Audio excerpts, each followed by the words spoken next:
Hello, ladies and gentlemen. Welcome back to the Wrestling for Life Network. Welcome to our AEW Dynamite live stream. Back at it in the new year, the first Dynamite of said year.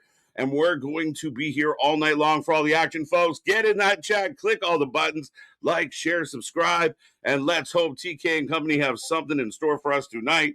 But other than that, strap in, strap on, grab your snacks, grab your feel good, and let's go.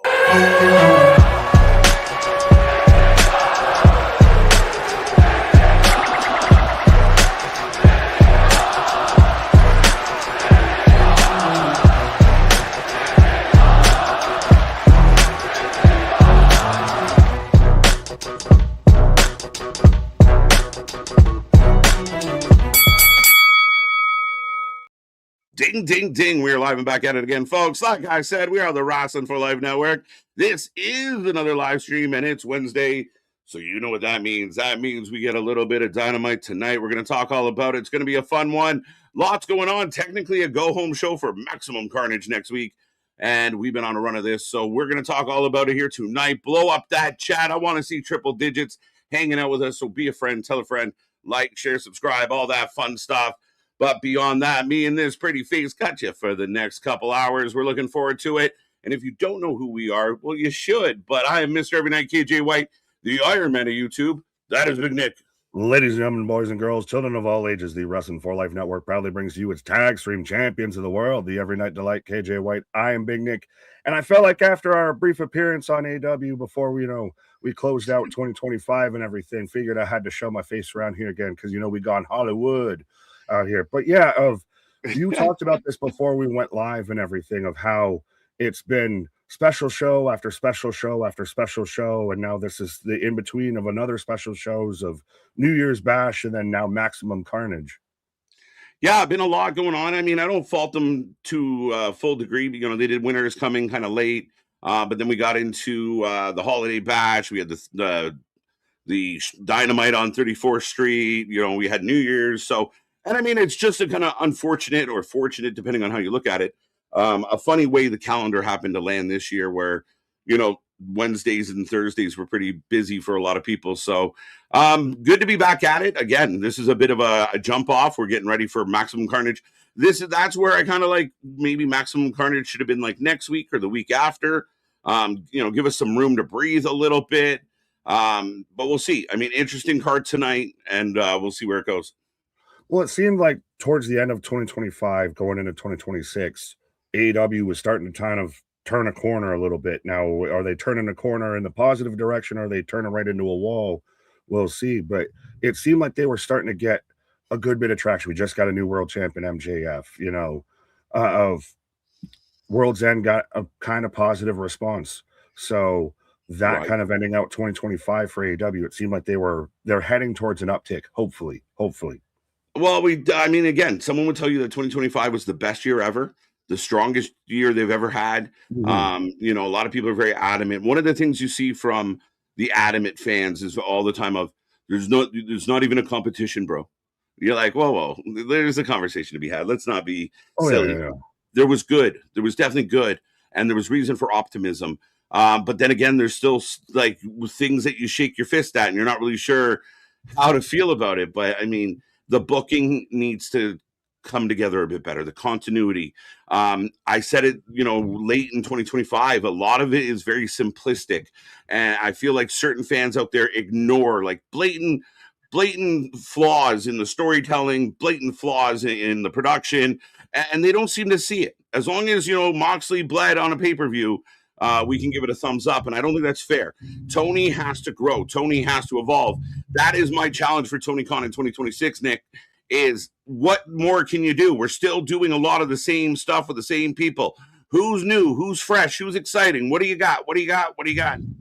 Well, and they really need to kind of find those new faces of does a Kyle Fletcher really kind of start to take off in 2026 and go towards the world title picture?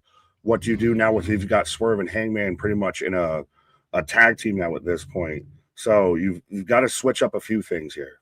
And the Moxley thing, I don't get why now he's blamed fans of you just don't get it, bro. No, he doesn't get it. You're on a different planet. The man is an astronaut. The man is not of this world at times. And the idea that, oh, people out there just don't get it. You're not doing anything complex, sir. You're not doing anything that's overly complicated. It's the most simplistic, simple shit, and it's all talk, no walk.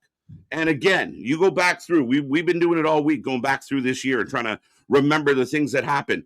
Like where we talk about Revolution, Moxley almost single-handedly derailed that whole fucking thing. We had one of the best matches of the year in Kyle Fletcher and Will Ospreay, and then the main event was a dud, a fucking dud. Bugs Bunny would have been proud of this dud that we were given. So again, time in and time again, it's just Moxley continues to. I don't get it. I don't get the fandom. I don't get the people that are trying to say that he's this great, wonderful thing. I don't see it.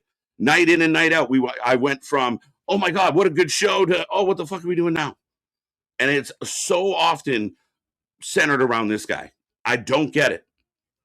Well, I wish I could keep going into that, but I think we need to say hi to the people here at this point of we're a little bit close to the start of the show here as we got the top three from last night of Spaz, Chris M, and Reader. And again, going off topic of last night, Oba now has officially vacated the world championship. We kind of called that even before Oba ever became champion of going to hand that in of, I'm sorry, I broketed your toy. I don't need this anymore. Thank you. So we will see. Shout out to the top three. Get in the chat. Get your points. Super chat, super stickers. Get your bonus. So get in there. Someone's got to give Spazzer a run for his money, but get in the chat. Get your points. Chase him down. But Damien, looking forward to Hangman, Adam Page, Swerve, Hook, a lights out match. Now, as far as I understood, so are we just continuing the Ops versus Hangman and Swerve-ish kind of thing? Well, you've got this whole, the world title picture seems wide open now because you've got is Joe still challenging? Are Hangman and Swerve really a tag team? Or are they kind of just partners till they challenge MJF? Kenny's thrown his name in to be a challenger for MJF. Meanwhile, he's supposed to face Bandito next week for the world title. Right. Again, I don't know. We'll see how it plays out. But looking forward to it. Damien, the leader of the Hopium Tribe, as always, Wednesdays. I'm behind. So make sure you get in that chat. Use the super chatters, super stickers, and super chats. I got it. Make sure you use those. Get in there. And if I miss you or we miss you, make sure you just say hello once again. But Cherokee George back with us. Mr. Stormy. Sean Reed. How you doing? Eric Isaac back with us. Ken. Jose. TJ. Ken. Again, Safed, how you doing? See Money, welcome back, sir. Andy's in the house. Edward's with us tonight. Spaz, always a pleasure. Trey, I see you out there. How you doing? Paul, as always, this is Butter. I didn't even hit the button this time. We'll get to the button. We'll get to the butter. We'll get to the beat of the butter. Right. Jet Speed got attacked. Okay. We'll see what that means. Okay. Well, TJ's with us. What's that? Yeah, they're in a 6-man tonight with Jungle Boy. Yeah, so, I mean, again, one of these weird things of you bring back a tag team, then you put one of their members in a trios match with someone else. Well, Luchasaurus is hurt. But it's this constant shuffling of the deck. Book tag teams. Book trios teams. Book something. Before we jump in the mud, want to send a genuine thank you to my Wrestling for Life Network brethren and community, and share with you that I reached a small milestone of 1,350 on my side. So thanks for all the love. Sir, it's a pleasure. We're happy you're doing well. Thank you for all your love and support.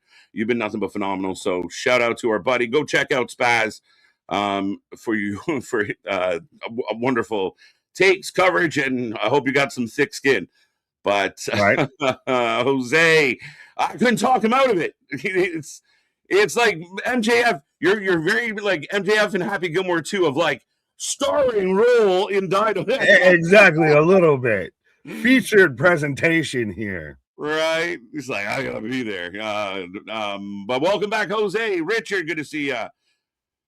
Safed and I are back with us. Let's go. What's up, wrestling friends? Ranking SmackDown, NXT, New Year's Evil, TBA. Yeah, we'll wait and see how this all plays out. Don't forget, the voting has gone up. A bunch of the voting. There's, I believe, 6 more categories to go up. But a bunch of the categories are out on our page, on the post page. The Golden KJs, the 4 Lifies will be this Sunday.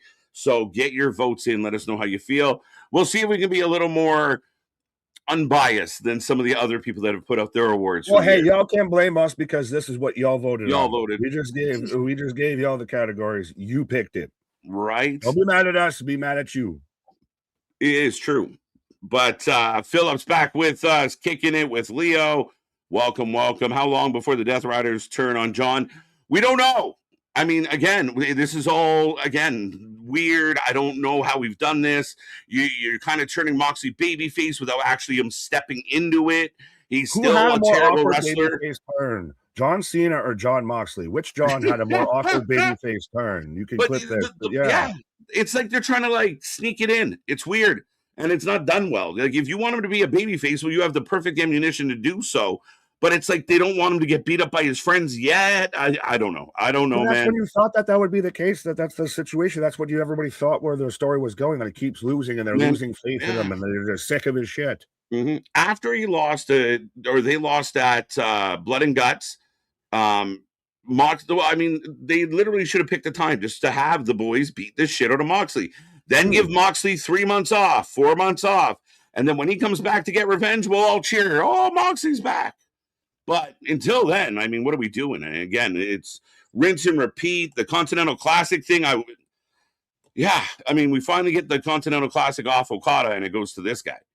And he's fucking terrible. T's and P's to the unified title that just died a death. That ununified. Everybody still debated if it even existed ever. What a waste of time that ends up being. Like, what did we do that for? Because we just needed to have a third belt. Right? See money, let's go. They were trying to make the Kenny Omega Okada match sound bigger, but all you had to do was have a unification match, or not call it a unification match. Champ versus champ. So we come out of that match with 2 champions instead of, no, it's a unification match where we got a third belt. Why? You just put the 2 belts together unless you're retiring the 2 belts and carrying 1. What are we doing? What have we done? That's why we all thought they were going to unify the belts, and then they came out with a unified belt. It's like, no, you did this wrong. You copied the homework. You did it backwards. Facts. Richard, welcome back. Vance, good to see you. As it looks like I'm 2 minutes away. Number 1 is my KJ. Let's go. Let's go. The holder of the 1. Don't mind me. I'm making sure I have it because of HBO Max doesn't seem to have it pulled up quite yet. So I had to go to an alternative route. This is butter. Do you like butter on that, sir? Always, always. Stop trying to reinvent the wheel, TK. Yeah, like, again, overcomplicating things that don't need to be complicated. And then acting like you're the smartest kid in the room. Did you hear his kind of response to William Regal's whole post about, wrestler safety and everything like that? To where he turns around and basically says, well, thankfully, knock on wood, essentially, we haven't had a career-ending injury yet in AEW. And everyone in the room kind of went, I think Adam Cole would like to have a conversation, Tony. Dude, it's like me getting pulled over for speeding and saying to the cop, well, I haven't died going fast yet. You're like, doesn't mean you can do it. Doesn't mean be unsafe until otherwise noted. Again, I think it's got blown out of proportion. I think people take things too personal. And then, again, we've seen it with our own eyes. And this is where we talked about this the other day, Nick, of you can have whatever fandom you want. You can love whatever wrestling you want. Maybe something's not your cup of tea. That's fine. But you can't deny what happens right in front of us. You're asking us to ignore the evidence. When did safety become something we need to gangbang over? Became a tribalistic line of a debatable topic. See, a tribalist? A tribalist? As I am getting a shot of the stage and the pyro, a little bit of Sum 41 in the back. We'll let you know when I get anywhere near there, sir. Dun, dun, dun. Cheer me now, sir. You strangled another one of our wrestlers. What's up, Paul? Mega, welcome back. Good to see you. Safa got you out there. Let's go. Let's go. AEW is unified. No, not quite. I don't care about. I don't think you understand the term of what is unified. What? Right. I have the pyro on the stage right now, sir. Oh wow. I got. Let me know when you get what's his face in the ring. Good old what's his name? Good old what's his name? Justin Roberts. Ah, fair enough. What is AEW's longest PLE to date? That's a good question, Edward. Was it the first Forbidden Door? Was that the longest one? I'm trying to figure, like, it's got to be one of the first, like, big crossover ones to where they were doing it in a huge stadium, to where they went for fuck all ever. Or like the first All In, maybe. I have Roberts right now in the ring. Okay. Hey, we're getting the Jim Ross intro. Sorry. Yeah, we're giving Jim Ross an intro, and I do have a slide. There you go. Big news, and I love this. And if they're, please use them. Like, put the other ones out to pasture. Like, we don't need Tony. We don't need Excalibur. Taz, JR. Nigel, JR. Anyone in JR. Just, we do not, and I know they're only doing this because he's in Oklahoma, but I'm so sick of the other two. Another thing that people want us to completely ignore is how bad the commentary is. I don't think Daniel Bryan's that bad. He's awful. He's shit. I don't mind him. I just like Excalibur. I think Tony Schiavone. So bad. Daniel Bryan is not the worst out of those three. He's whiny and he's like a cheerleader. He's not the worst out of those three. He's not. He's the best out of those three. You saved Jim Ross to do voiceovers. Yeah, you could. You have a lot of opportunity there for JR. And I mean, JR's been through a lot of health issues, so I'm sure, working regularly is not in his cards. But we are getting some of the graphics for Maximum Carnage and tonight. Yeah, well, Willow will have her live TBS celebration. A pillow party. Let's go. Now, see, I like Willow the pillow, but I don't like Wendy Chu with her pillow. Yeah, ironic, right? Right. Another trash card tonight. It just feels like it doesn't feel like a significant card, and that's my honest opinion. MJF, we're going to hear from him. Willow, we're going to hear from her. A 6-man match. Apparently, the jet speed has been jumped, as we do have. Okay, earlier today. Yeah, I got Renee Moxley good out here, but this doesn't feel like it carries over into anything. Like it's just here to be here. I mean, Tony versus Marina, I kind of like, as I've got the demand. The demand with Callis. Why are they with Callis? Why do we have so many people in the Don fucking Callis Malice? Are they in it? Family. The sad part is, I hope not. Well, you've got to start to see the Callis family implode at some point, right? Because you had Okada versus Takeshita. You had Okada steal Fletcher's screwdriver that screwed him over. So but they haven't been those confrontations. There hasn't been like a unified, organized front by the group at all. Ever. Look. Oh, hey, it's something. Jake something. The newest member of the Don Callis family. Ain't that something? Yeah, ain't that something? Him and Mark, why? I feel so bad, and he's out there with Mark Davis. They look interchangeable. They look like they just could do the fucking Spider-Man meme. Why? Why does everyone have to be in the Don Callis family, Tony? Andrade's still technically in it. Wardlow's still in it. What? I'm confused. Okay. Jack Perry was going to team with Jet Speed. Mm-hmm. Jet Speed got taken out, can't wrestle. They have so is the Callis guy, like, they just introduced Jake something and Mark Davis with Callis. Does that mean that they're going to fill that spot? But why would they go up against Ricochet? Why would they be teaming with Jack Perry, who they were just kind of feuding with and everything, right? They were feuding with the Bucks. Did I miss something? Don't like the Elite. I don't even know if that's tied into that, but I have the Death Riders entrance right now. So we're starting off with Moxley versus Shelton in the Eliminator, which, again, can we eliminate the term Eliminator? Why can't we just have, like, I guess Shelton came out on Collision, and there was a bit of a confrontation between these two. But, to just pluck somebody out of left field and go, you get an Eliminator match. Well, what's the point? And like I said to you last night, man, if you told me I had to go through a whole tournament to win a belt, or I could just wait a week and then beat up the guy who won it, I might do what Shelton's doing. Yeah, but I mean, could you just have it be not even a challenge, just have it be a regular match? I think it should be, I say it's going to be good just because I know Shelton can still go. And Shelton's a fucking anomaly. Shelton's always been he's amazing. But I think these are two guys that could actually, if Shelton could make Moxley actually wrestle instead of walk and brawl, then this could be a really great match. Again, it seems like, from my observation, Nick, it feels like what Moxley wants, Moxley gets. This is going to be like every other Moxley match. It's going to spend half the match outside the ring. It's going to spend half the time doing nonsense. He's not going to sell well. He can't move well. He can't transition well. We've seen him try to prove he's a good wrestler. And again, the fans overlook, like when he reaches down to pull a guy's foot and it's slow and he stumbles. I mean, if he was working for the WWE, the people that defend him right now would despise him. But, well, now he's going to be in there with the epitome of a pro wrestler and what's a good pro wrestler, especially in AEW, like an actual technical pro wrestler in Shelton Benjamin. So I don't know if he can get away with that walk and brawl. Otherwise, it's going to be an awful match, which I hope it's not.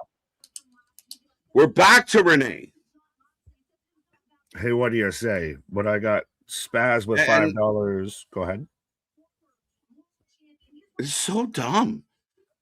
I wish Bobby was healthy because then we could get Bobby in an MJF feud. Yeah, man, absolutely. But Renee back out here, and she basically just speaking on behalf of her husband. Or how long do you think, by the end of 2026, are they officially like a thing together on screen? I don't know. They kind of do this ambiguous thing right now, which is fine. And everybody knows, but we just play it off. Right. But here comes Shelton. $5. Just some simple mats. AEW sold 2,970 tickets out of a 3,136 setup in a building that holds 19,900 people. Doesn't sound like good math. I didn't do the maths. He did the maths. Spaz maths instead of Steiner maths. You know, we got a shout out to Steiner to kind of put this all together for us. But again, the numbers are the numbers. You can like this. You can say AEW is the best wrestling in the world. I love it. It's so much better than any other wrestling. You are allowed to say that. That is fine. That is good. That's acceptable. What you can't say is all the other nonsense, like we're killing it and we're back, and when all the numbers are just the numbers. Like, again, you guys got to remember, if it is good as you think it is, the numbers would help substantiate that. Right. Well, Vance bringing up the question on everybody's mind. When will Jericho appear on the show tonight? I hope it's soon. I'm with Vance. Right before we went live, the Duchess said the same thing. Oh, do you think Jericho shows up? I'm like, that'd be great. Let's go. I found the backdoor way of he showed up on Monday Night Raw. He was dressed as Penta. Remember from the first hour, he shows up as Penta. As now Shelton reaching out for the handshake, and of course, oh no, still not so babyface, you moron. He's so dumb. Who's the babyface here, technically? Well, is Moxley supposed to be the babyface versus the heel Shelton? Shelton everybody gets cheered more. Shelton because we hurt people. Shelton gets cheered more, and I've been saying since the Hurt Syndicate got here, man, push them. Like, just use them and let the fans cheer for them. Well, I always kind of thought, especially when it became the kind of two-man and MVP manager, he should have been on the fucking poll for manager of the year. How we forget MVP because he's actually wrestled this year. That's a disqualifier. But listen, that's why it says on the votes, if you know someone better than we put up, put them in the comments. Right, but still, you could have had Shelton be the mid-card kind of champion. Like, if he was your Continental Classic champion, would anyone bat an eye? No. And then if Bobby was healthy, Bobby's going after the world title after the tie-in with MJF. Ooh. Again, Moxley stumbles away. Shelton looks athletic as shit. Moxley looks like a drunk fuck. I'm trying. No, he's rehabilitated himself. Don't you say that? That's definition of character. I'm going into this wanting to not hate it. What? I said I'm going into this not wanting to hate it. I'm trying to give Moxley the benefit of the doubt of maybe Shelton can pull a diamond out of the rough here. Yeah, you're not a regular Wednesday, so you can have all the positivity. I'm bitter about Moxley. You're jaded. I'm jaded.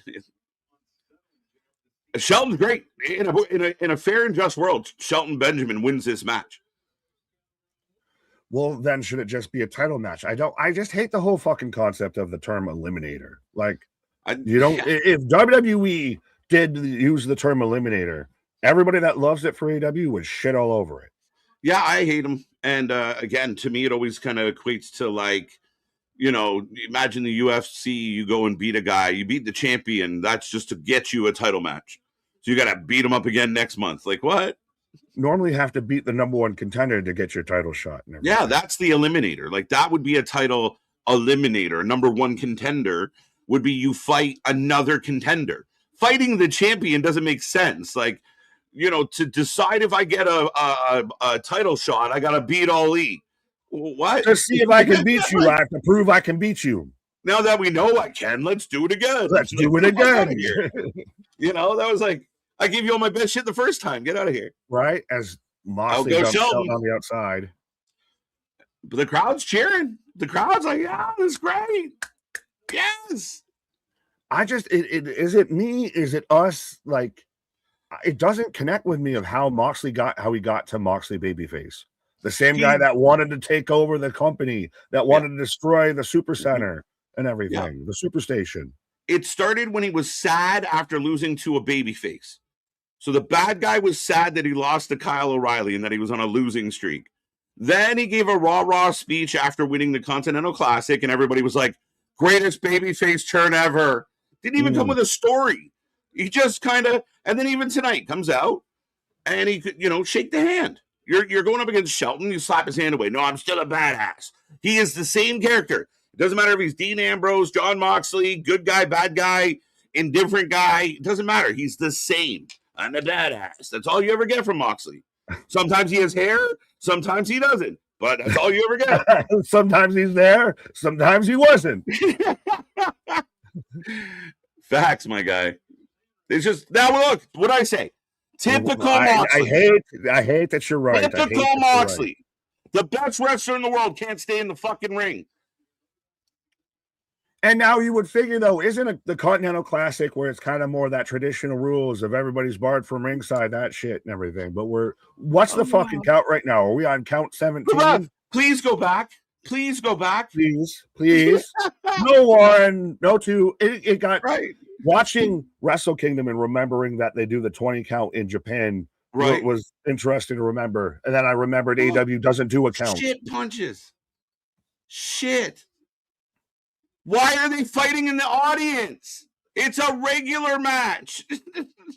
Because Moxley taking a super talented technical wrestler like Shelton Benjamin, one of your most athletic wrestlers that actually has some size, can go size for size with Moxley and everything. And we're doing the walk-in brawl. Yeah, because that's all Moxley can do. And now there's people out there that won't admit it. 74% taking Moxley, 15% going Benjamin, 11% saying nobody wins this one. There we go. Up and over. Guys, I know week in and week out, and for weeks I've been beating the same drum. But there is a group of people online that are completely I'll admit it. They're under my skin, Nick. They've gotten to me.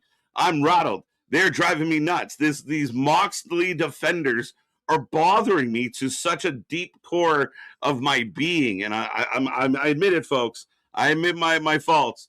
But it is because insane. You know that they're so wrong. They're so wrong. It's like the Hank Hill. You're Hank Hilling that out here of we just politely but firmly ask them to leave. Well, Bobby, no. Moxley, look, forehead to forehead. It's a Moxley match. Now, and that's the thing. Moxley doesn't have good matches. Then he goes into an attempted submission on the floor. You're a fucking dumb. You're so bad at your job. That's the most Canadian thing I've ever heard. You're a fucking dumb. You're fucking dumb. You're killing me. Spaz with the $5 as we've had it up for a minute as we've gone on a Moxley hate train. But the flu gets a Fozzy shot every year. Fozzy doesn't have to throw out the trash. It runs away. Fozzy is the reason we can't find Waldo. Hatred from House Levy. Right.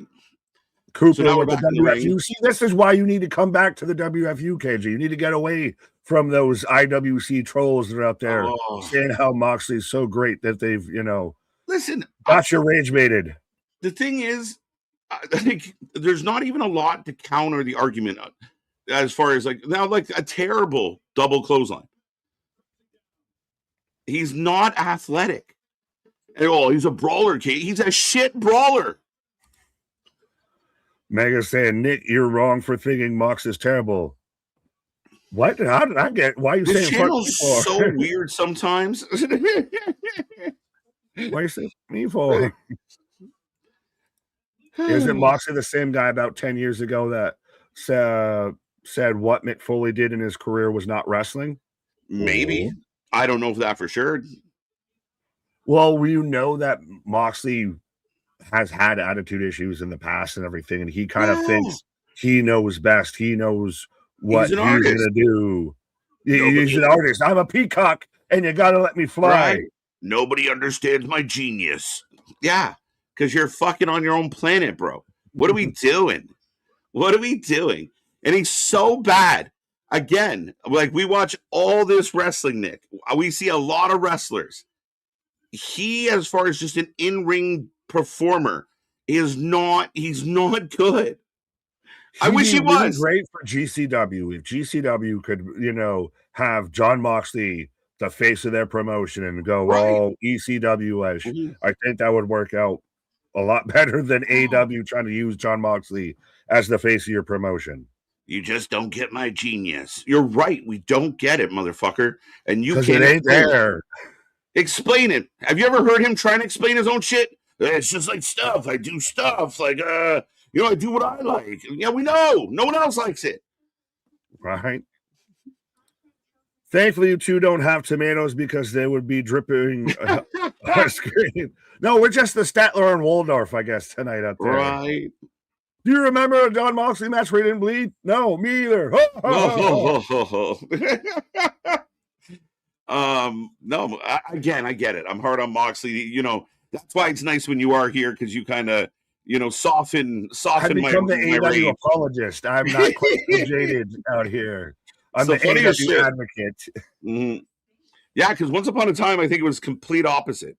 And but now that's how this channel started. Again, we keep constantly having to defend it. That's the thing is, I've never seen a fan base to where you have to constantly show your papers of like, no, I'm a real fan. I really like it. Yeah, every time you just get carded like you're at the fucking papers, please, the Gestapo. Right? Like every time, and the overcompensating is the funniest part. Without question, we know who the Book of the Year was. Yeah, we do, but I don't know that you have the same answer. Right. Oh, ooh, I think we clicked the same one at the same time. Corey! Mox opens the show, which means we get an hour and a half of KJ rants. Usually he's in like the middle of the show, so I'm kind of good for the first little bit. First show of the year, we came out swinging. Tony's like, you hate Mox? Here's Mox. And I was like, all right, here we go. Well, he's the greatest babyface turn of. He's the ace of the company. Even still, everyone who watched Tanahashi's last match and everything, even still, to where that man couldn't go worth a fuck versus Okada, who couldn't go worth a fuck, that still felt like the ace situation. Oh, on John the whole. Moxley is, if he's an ace of spades. Look at this. All right, that's a good bomb, Mox. Look, this is what you get from Shelton. Dude, even in the replay, all he has to do is lay down like he just got killed. He stops falling and starts talking to the ref. He sucks at his job. And he instantly right back up and just Terminator like neck cracks and I'm good. Excalibur said a time limit draw is as good as a win for Shelton. So if they tie here and they go the limit, he'll get a title shot. MVP on commentary too, by the way. I think you said that. Well, no, I mentioned about how we forgot about MVP being, a contender for the Paul Heyman award, because once we take Paul Heyman out of the category got real light real fast. Yeah, I mean, again, for those who don't know, we do the mid-lifeies, we do the full year lifeies, and we love doing the award shows. We let the fans vote, but we essentially, the manager award, the non-wrestler award, is now the Paul Heyman award. So clip this, because shout out to Big Paul Heyman. We are naming our manager award after him because it's just a slam dunk every year. We wanted to make it competitive. So in honor of Paul Heyman, the voting is now opened on best manager of 2025. Yeah, the man who won it so much that it literally had to just be named after him because no one else could compete in the category. Just became unfair. That's a pin, by the way, you moron. Why? Not you, sorry. Again, why do you say fuck me for? What do you say? Catching strays over here. I just show up. I show up on Once in a Blue Moon Wednesdays, and I just come out here catching strays this whole show. And Nick, you said this early. Shelton Benjamin's a great wrestler. He's in phenomenal shape. He's an athlete. And here we go. Moxley just fucking taints everything. It's boring. He's like the pineapple in anything, or like what's another good ingredient that you put it in a dish and you instantly that's all you can take you taste in a fucking dish. That's like cilantro for me. Cilantro jumps the fuck out. Yeah. Are you one of those that tastes like soap to you? No, but it's strong, right? So like sometimes you throw it on my burrito and I'm like, all I can taste is that shit. But or like you over pour the vinegar, you're like shit. No, well, you just had me doing the pops. Put some hot sauce on my burrito, baby. Let's go. That's awesome. That's a good show. But yeah, Shelton should be. Shelton, if this was an actual match, if we're going to treat this like the Continental Classic was going to be some serious wrestling of John Moxley likes that, Bruiser Brody, I'm going to be the Harley Race, as some people have said, of AEW, then you should be good at that wrestling. And there's no better guy out there outside of maybe Bobby Lashley than Shelton Benjamin to do that with you. Yeah. But now it becomes a walk and brawl. It becomes a fucking scrape the head of this has gone on for 20 some odd minutes now. Listen, man, we watched NXT last night. It had some really good matches in it. Even Raw, for as much as we were a little lackluster, we had that women's tag match that was really good. The main event, like Punk Braun Breaker, was a more fun, more entertaining match than this. I think that's fair to say without being biased. Now, granted, right? we're comparing world title match to a title match with your former champion. I'm going to walk this one a little bit back. I'm going to push back a little bit. We're comparing the world title versus, Continental Classic Eliminator. But yeah. Right. They keep talking about the time limit, Nick. Is this what they're going to do here? Is this how you save of everybody who gets a win here? Well, and again, shouldn't you start to... But then you got to run it back. Well, do you have a clock in the corner? Do you start to do that? Why is this the Continental Classic kind of rules, but we just fought up the fucking steps for 10 minutes of this match? It makes no sense. Why are we treating this to a time limit situation when we got 5 minutes countouts on this situation? 5 minutes to go. Moxley now he's doing the babyface thing. That was pretty. Power bomb. Was that not a low blow? Did I not see that wrong? It was an aggressive hook. Well, he eats a power bomb and now he's got him. Oh, this is like a surfboard face lock there. Right? Moxley, aka Talent Tate Wilder. Let's go, Lady B. Yes. Wilder Taint. Let's go. Well, and he's still got blood on his forehead right there. He's still got a little scratch. Right. Do I think Moxley will go back to the WWE? I don't, because he knows how stifling it is there. Even under new management or Triple H and shit, he doesn't want to be told what to do. He needs a boss like Tony who's terrified to tell him no. So that's what Moxley does. What Moxley wants. That was Tony's words, not mine. So, and we see it as Mox is going for hey, and then does a dolphin wiggle. What was that? I don't even have a dolphin button. Shimmy, oh, shimmy, yeah. Give me the button so I can take it away. If John Moxley ever goes back to WWE, AEW's dead. I guess if that's the case to what makes an ace, then that would be the case. But I feel like if John Moxley ever switched up on AEW, then all hope is lost. I feel for AEW because he's such a, like you said, he's the artist of I've got the Flatliner! ring is my canvas. I need to do. Yeah, I'm never in it. Yeah. Maybe that's why he doesn't wrestle in the ring. It's his canvas. He doesn't want to step on it. He doesn't want to get blood on it. But nice flatliner. But Shelton hits a flatliner. Moxie's the first guy up. So dumb. So dumb. Well, it's just he doesn't sell anything. There's no. Yeah. And for every bit that you think that there should be psychology in the match, there isn't. Did you see the clip with Austin and CVV where he was like, what's one bit of advice you can give the younger talent? He just went, sell. Like, yeah, well, and God. you can get into it with the whole Punk conversation to where he's been very adamant lately about, again, what MJF's even said, Twitter's not real life. Yeah. There's a difference between being in the arena and being online. Facts. And we've said that for a long time, man. But that's the thing is it's now you keep hearing the same things being said. And it's not, it's proof positive. We're not crazy because the same people keep saying the same things. You see, like the internet, Jey Uso. Jey Uso's a good one just because he's obvious, but there's a list. And, he's so bad. He's so bad. And then we watch every show with the fans losing their mind. And that's the epitome of the job. Paradigm shift. Two go. And right into Punk saying I'm competing with Jey Uso and John Cena for selling merch for the night. Yeah.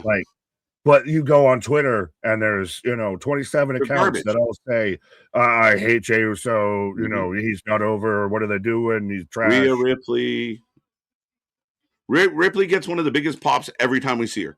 People fucking go nuts. Well, it's just we've even talked about earlier how safety issues. What was that? Wrestlers being safe become tribalistic fucking war lines. I think we got a rope break and then Moxley. Why did that happen? Why did he take it? Shelton's gonna win. 1, 2 count. It was 2 all the way, bro. He's not fucking losing. It might be a draw. We got like 2 minutes left. Oh, triangle shit. choke. Tap him! Tap. We know Moxley likes to tap. Tap, you bitch. Oh, no, he's going to roll forward and then you're going to get the stupid fucking pin this way. And it was so poorly done. Well, I should have seen it coming as soon as they got the triangle. And even then, it still didn't look like he ever had his shoulders actually down because he was still in that kind of turtle position. But that's how Moxley gets the win. He just shoves forward and pins Shelton. So you're telling me Moxley is turning babyface. He didn't shake the hand before the match. He's still doing the heel shit, won't stay in the ring. And then he gets this the roll-up win. If you want me to believe in him and cheer for him, give him a convincing win. Well, Shelton Benjamin, then don't book Shelton Benjamin. Nothing makes sense with this fucking situation. But he squeezes a win out. Is Moxley legit? Does he legit have a knee injury? Because he gets out and still grabs at it. And that wasn't work during the match. Not much. No, not at all. So, now are we going to get the handshake? Well, now you've earned my respect. That's how I'm a babyface. You got to test me if I'm so tough. You didn't know Shelton was going to give you a good match prior to? But there you go. So, yeah. Yeah, but Shelton's the one who offered the handshake beforehand. So why is it a big thing that, I don't know. Whatever. I still like Shelton. I'm trying to figure this Moxley shit out. I'm trying to at least figure it out. I'm trying to make it make sense. Yeah, I mean, I don't know. Well, I can't say I can make heads or tails of it right now, but I'm at least, I'm still at least trying to give them halfway the benefit of the doubt. I don't know. I'm still waiting to where the rest of the Death Riders, to where Pac, to where does Gabe Kidd become the leader of the Death Riders now or something like that? Does Pac take over the Death Riders and just boot Moxley out? But you don't even see the other guys anymore. They came out when he won. Is that why? Yeah, I guess separation, that kind of idea. But then again, Danny probably could do with less of him. Oh, here comes Darby skateboarding down the hallway. Hey, kid! Yeah. Oh, I guess he's looking for Pac. Pac's here? Yay! 1 Pac, 2 Pac, 3 Pac. Wait, didn't he? Wait, he's looking for Pac. Didn't he just wrestle Gabe Kidd? Yeah. I'm so confused. Someone help I've me. been confused. I gotta go. We need flow charts, bro. Pepe Sylvia. As we go back to New Japan Wrestle Kingdom, a historic moment in a lot of ways, but Okada was there, obviously, the big retirement match. Can you believe Tanahashi didn't go over? I hate. Right. Dude, right away. I said that in jest because I hate how everyone instantly turned this into a pissing match with John Cena. That's how you really do a retirement, guys. Shut the fuck up. Shut the fuck up. Oh, up next, who they introduce Jake something, and they have nothing to do with this scenario. What's the scenario? I'm trying to come up with a pun because I was like, it's there with something scenario. I was like, there's a pun to be made there, but I couldn't find it. But yeah, Jake something somewhere. Anthony might be crying. Of Jake something's no longer with TNA. Apparently, official like a referee whistle in AEW and part of the Gallus family. Which is that like the starter introduction pack to the start of my career in AEW as you start off in the Don Callis family. Right. And for anyone out there that compares the Don Callis family to like, well, Bobby Brain had a lot of members. They were all used. They all did stuff. Most of these guys haven't done shit. And I saw people online mark it out because they gave Evil Hologram a fucking match finally. And who cares? Clone. Well, even then, you didn't have 27 members, half of which are injured. Some you don't even know if they work for the company or not. Right. And at least with the NWO, who people have made comparison to, at least some of those guys were relevant at some point. Some. Well, and they fractured off, but I do think the Don Callis family is going to fracture at some point. I think Takeshita's about to turn babyface. We've been saying that for 6 months. Probably turn babyface by the end of 2026. What? Really? I don't know. I hope he does. Well, I think you've seen the tension between Okada and Takeshita, so I think that's the obvious one. And you had the stuff. I know we made the jokes of, well, you could have just told him you put it in the under the front of the ring instead of out of the turnbuckle. That you took it and you used it with the screwdriver with Okada and Fletcher. Right. But now I think that's where he splits out of that too. You've got to start to fracture this because it's getting too big. It's getting too inflated. And you need your talent to evolve, grow. Not like, are you still doing the same shit you were doing last year, motherfucker? We got to move on. Like, if you ain't hustling, what you doing? Like, a lot of the guys on this program right now are running back and doing the same things they've been doing. There's been no growth, no change. It's the same matchups, the same like combination. Every once in a while, Tony plays a little wrestler Yahtzee and we figure out, who scrambles out of the mix. But other than that, that's my challenge for Tony this year. I want to see growth. I want what's new, what's exciting, who's the new hot talent that you're pushing, who's been cycled out and maybe you're not using as much. Make it good. Is it an overarching thing though for wrestling in 2026 of bring back continuity? Yeah, matters. It matters. As we got a video package. Yeah. Yes. Yeah, I'll be right back, sir. You there you go. I'll embrace two of my favorites of MJF and Kenny Omega talking about how they might be challenging each other for a world title. It's crazy. Like, fuck it. We don't need a storyline. We'll just talk. Fair enough. As I'm going to talk about it, well, KJ takes the pause for the cause. But is it interesting if Kenny jumps the line a little bit? I mean, on one hand, I'm not going to be mad at it. I think I'm the one that mentioned in our bold predictions video to where MJF has a year-long title reign. I think you need to have him go over some top guys and some established guys and really reestablish who MJF is. So Kenny Omega returns. So we're just skipping past, Bandito taking on MJF for the world title at Maximum Carnage next week. Skipping right past that, going right to Kenny versus MJF. So we know who's going to win the match on Wednesday next week. But I do like that. I'm a Kenny mark and I'm an MJF mark. I'm going to like them having a match. And it's still, you help establish MJF as an actual true champion. I want to see an actual long title reign because we haven't seen one we have since Moxley. That's and I hate that that's the juxtaposition with it. But the last person that had a long title reign was Moxley, because then Hangman won it and dropped it to Joe. Joe dropped it to MJF. As we're getting a replay of last week, to where the Demand took out Luchasaurus, who I believe is actually legitimately dealing with a shoulder injury again.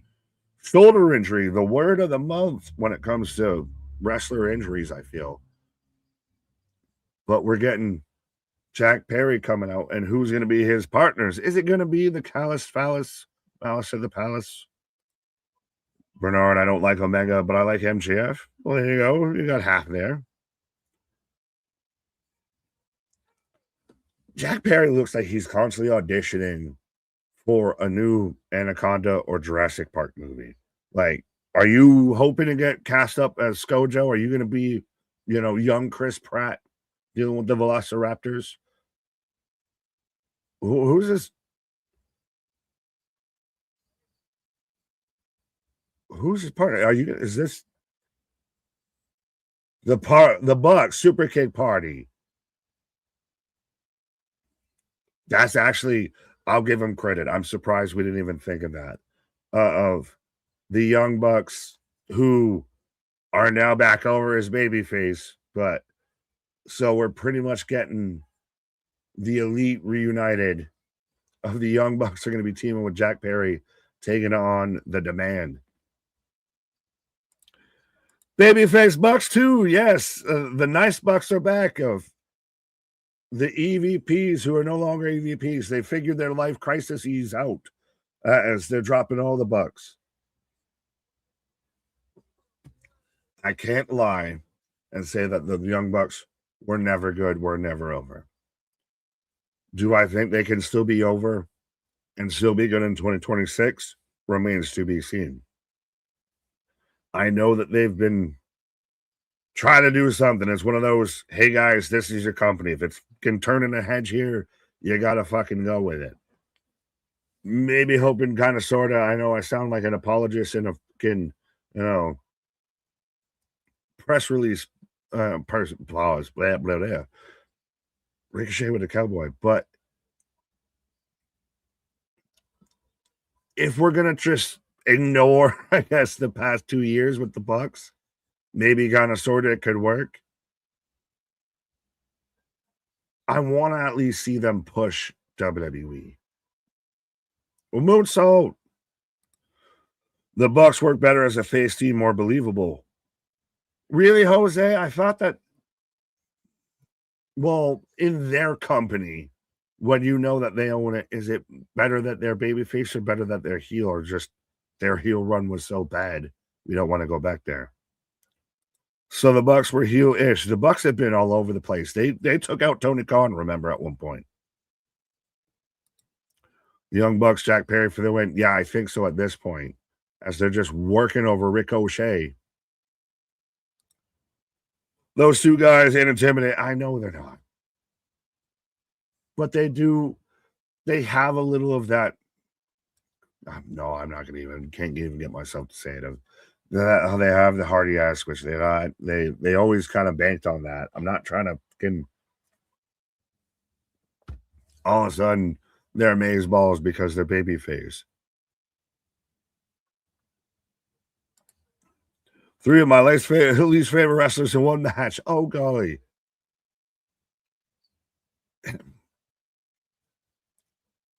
It's you still, when you look at the Young Bucks, are they still the ones, again, that were, Meltzer driving Tony Khan, that had a gambling addiction, that were, all of 2 weeks ago, heels that now their heroes come to save the day, as we've got the Elite reunited, pretty much. Oh, DDT on a Ricochet.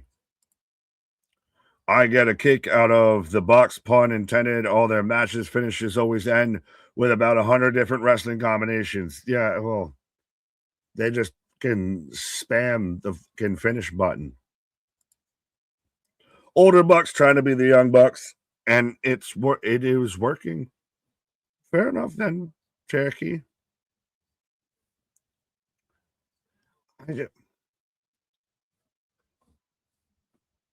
you've got to have a story that's going to make it make sense to me. That's going to follow through with it. I know that they've been through the game and they've lost their EVPs. They've had the goddamn gambling addiction. Everything. At one point, they completely hated Jack Perry, but now we've all hugged it out and we've all cried it out. So Bullet cries about nothing, about not getting a title in WWE, but when he gets one in AEW, he has no title defense. The math ain't mathin'. Nair, fair enough. I'm trying to figure out who we're talking about with Bullet. Are we talking about Bullet Bob Armstrong? Or are we talking about, Ricochet? It took me a minute. Pun. But I really think that it's weird, a guy like Ricochet, as we're getting Jack Perry just literally thrown from barricade to apron as Ricochet takes. So now the demand taking everybody out, as I'm sure we're about to go to commercial break here, as demand dominates. But has Ricochet kind of found his vibe more in AEW respectfully than what he would have done in WWE? I know he was out there with the Bronze of Breakers and everything when it came to WWE, but Trevor's not being a world champion in WWE. He's competing like him in the open challenge would be great. Maybe you'd kind of get a push for, something like that around that time. But I kind of wonder if this is just more akin to what he wants to do, because clearly he didn't want to do what the other ones were doing. And they didn't want him doing what they was doing. But he had a defense against Dalton Castle and Ring of Honor, but that's equivalent to nothing. Ricochet already had a defense for the national championship. Did he? AEW looks sold out tonight. Fair enough. I will give them credit of doing these smaller venues of it still when you have a louder and a packed crowd and you can actually light up the arena and highlight the attendance. You're doing yourself nothing but favors with that. It's a lot better than going to a venue that you're going to sell a third of just to say you did that venue.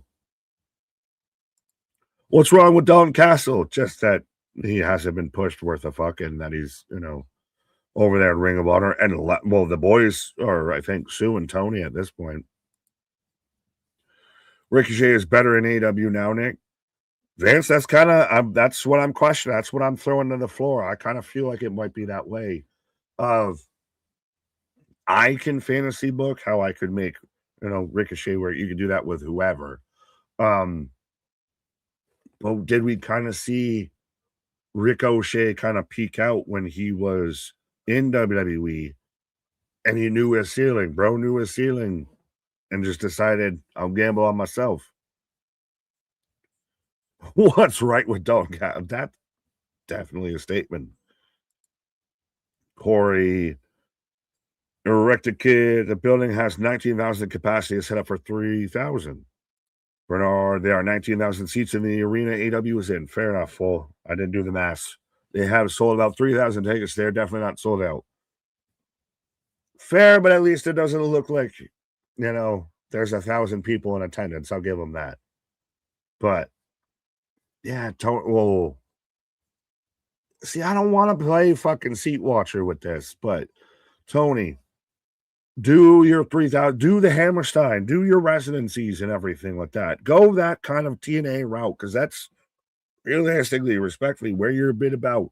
And you should realistically smash TNA and make them clearly number 3 with what you've got and the talent, the backing, the things you have at your disposal. As we got to tag in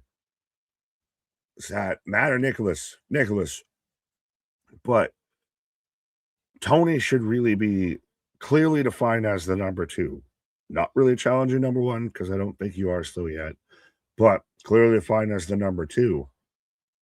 Stay to the 1,000 seats, the 2,000s, the 3,000s. Have the loud, packed out shows instead of giant echo chambers. Excuse me. A&W is going back to Arlington very soon for a residency. Stay to the residencies. Do shit like that. You're challenge TNA and clearly define that you are better than TNA before you worry about challenging WWE. Respectfully, I know that might upset some people, but it's just the God's honest truth. Honestly, I could eventually see Ricochet returning to WWE. Possible. I mean, anything's possible, but I got an elbow and a swanton from the Bucks.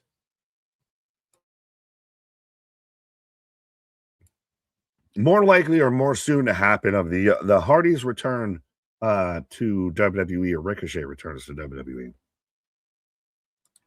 Sorry, guys, Young Bucks is still working. There's match still going. So we get a sliced bread and then a Canadian destroyer. I'll say it, or a Cucamonga destroyer on the Ricochet. Who's the legal man? So Jack Perry moonsaults on the outside as we set up the pop up into the power bomb, and to where everybody says that AJ Lee stole it. As a two count.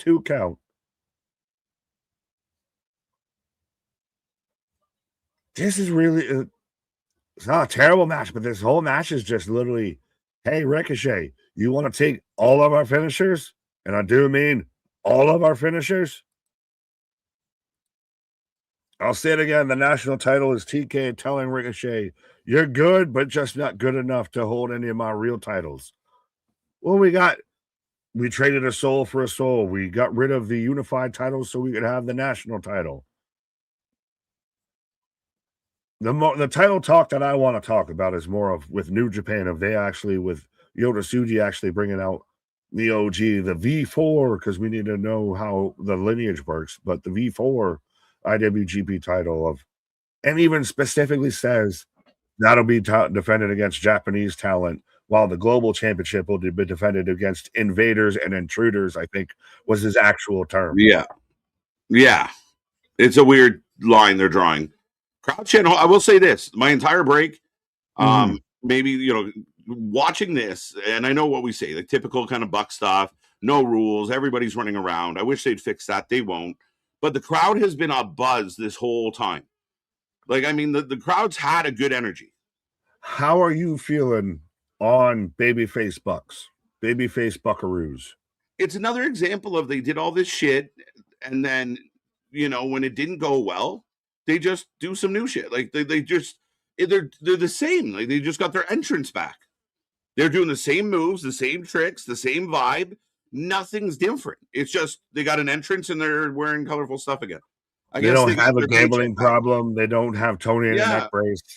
Yeah, like the continuity goes out the window, right? Like they were doing all these $1 million matches because they had a gambling problem. Oh, they're good. Don't worry, no big deal.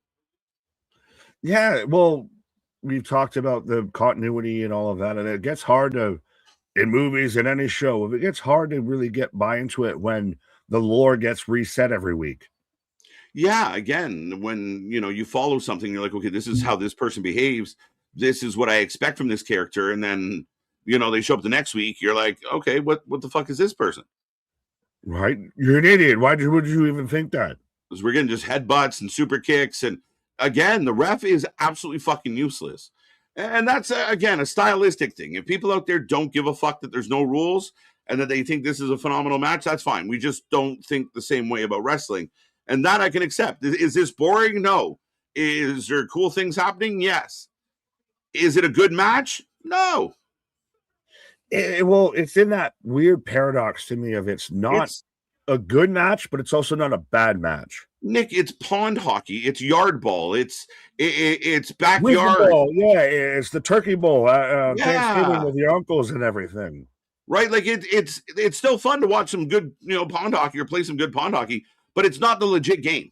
There's no offsides. What are we doing?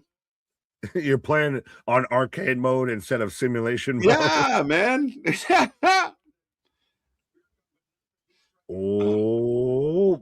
Poison Runner.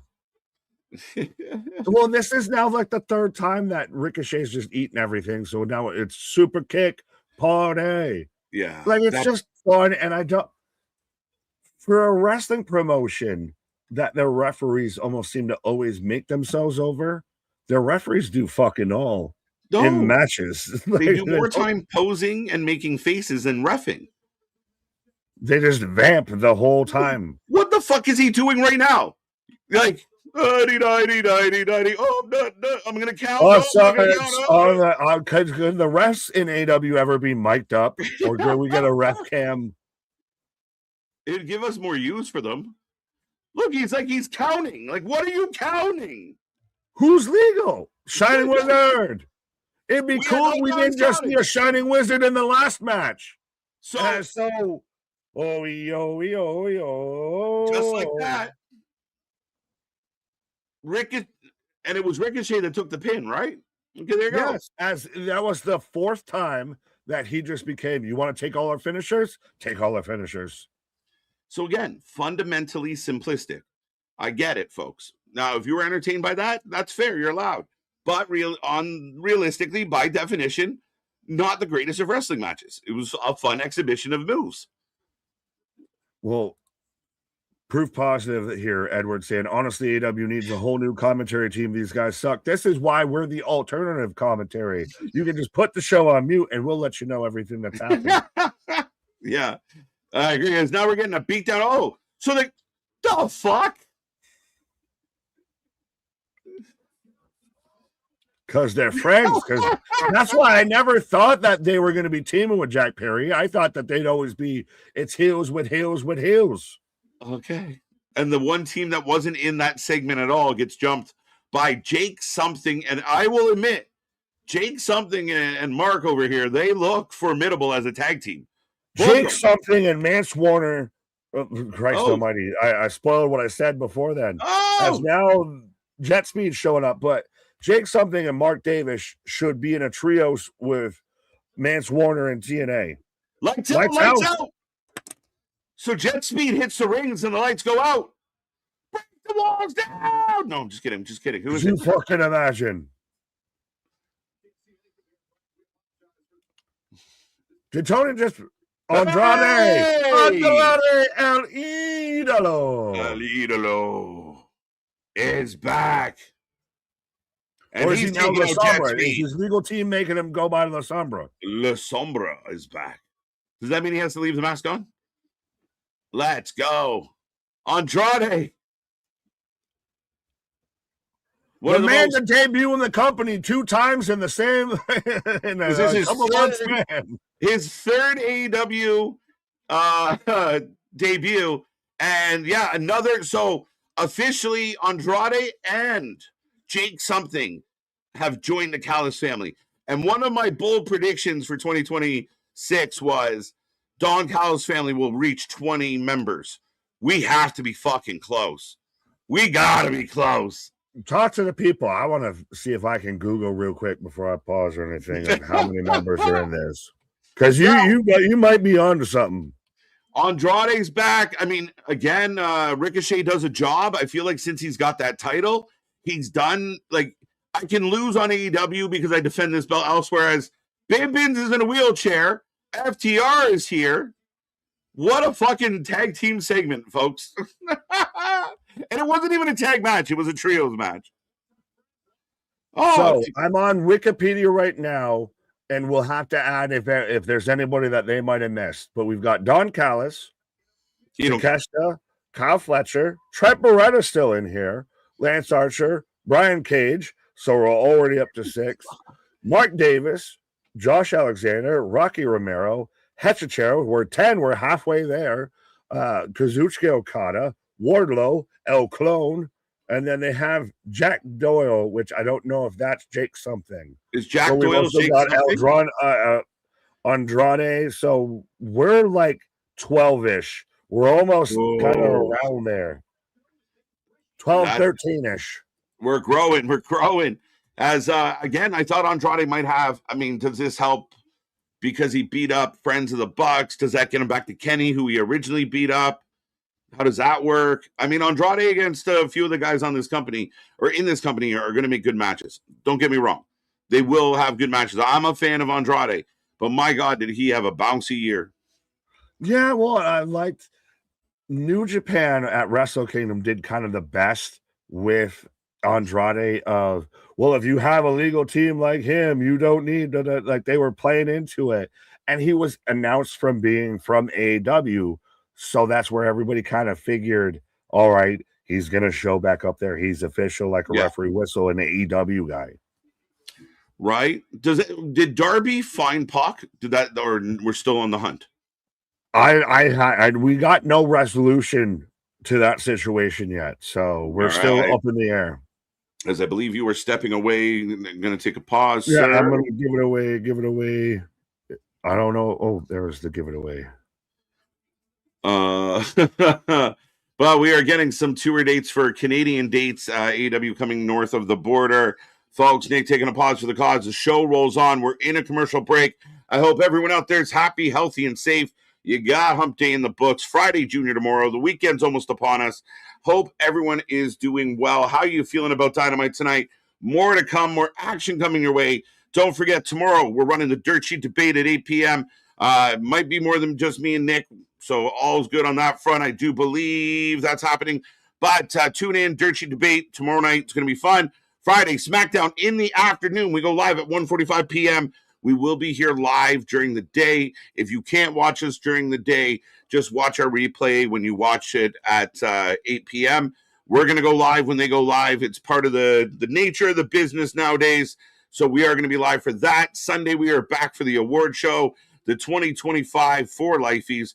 Who was your votes, your picks for the best of a whole bunch of different categories? Make sure you go over to the post section, get your votes in.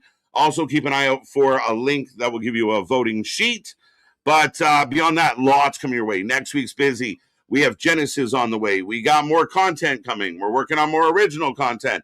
So, again, I hope everyone's doing well. Thank you for being a part of the show tonight. If you can hear my voice, copy our link right now and send it to everybody you can think of. Every one of your contacts, and let's see how many people we can get over here. They don't have to stay for a long time. Just let's see how many people we can get over here to say hi. Can we get to triple digits? We're that close. So, again, starting a new year strong. Happy to be back at it, and we are heading towards a whole bunch of big things on the horizon, including Royal Rumble, which will be a noon start time. But we are back. We're getting the sky view. What a hectic segment. Everybody came out. So, maybe they're trying to make tag team wrestling good again.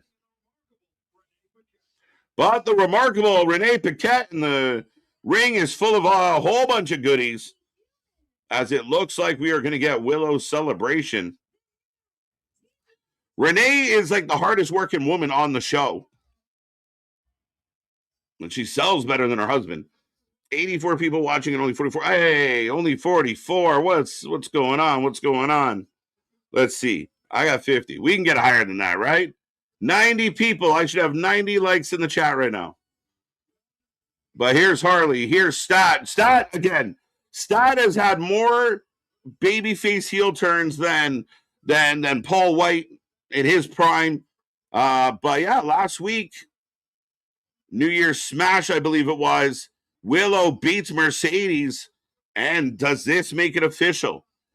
Is Mercedes officially on the give back tour?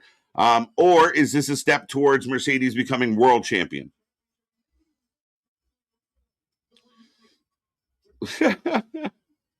$93. Let's go. Let's get to 100. Let's get to triple digits, folks. There you go. Jack Doyle. Larry, thank you for helping us out on that one. It's been a while since we heard that. So they did. They called him by Jack Doyle, okay? So we got the lights kind of dim and flickering and a birthday cake. And I don't know why you wouldn't put the lights up for the interview. Put the spotlight on her. Brighten her face up. What are we doing? What are we doing? Apparently we're new at this. I'm just not interested in AEW as a whole anymore unless Jamie Hayter is on TV, then my eyes and ears.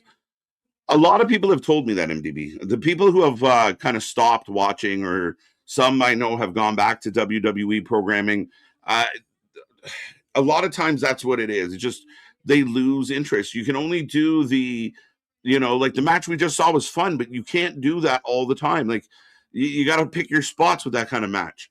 And then ultimately people have tuned out. I'm optimistic. I'm hopeful. There's things on the show. Like right now, there's several things on the show that I'm a big fan of. I think there's things that are positive, but you got to pull us in. And just wrecking everybody every week and making people bleed and throwing them off things You need more than that. And they finally figured out the spotlight for Willow. Yums. Times 3. So she's being reunited with her buddy Stat all over again. Willow, 2 belts. Again, a bad habit of Tony is, all right, we have women's tag titles. Instead of defending the women's tag titles and running some stuff with the women's tag belts, half the women's tag team wins a singles belt. What the fuck?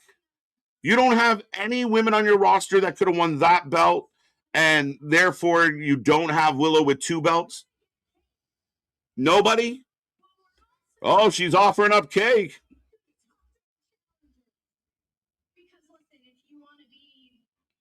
Did somebody say cake? Yum yums. Mm. Yeah. I'll do 2 fights in one night if I have to. This is not bad. She's good. She's so playful, and I like her a lot.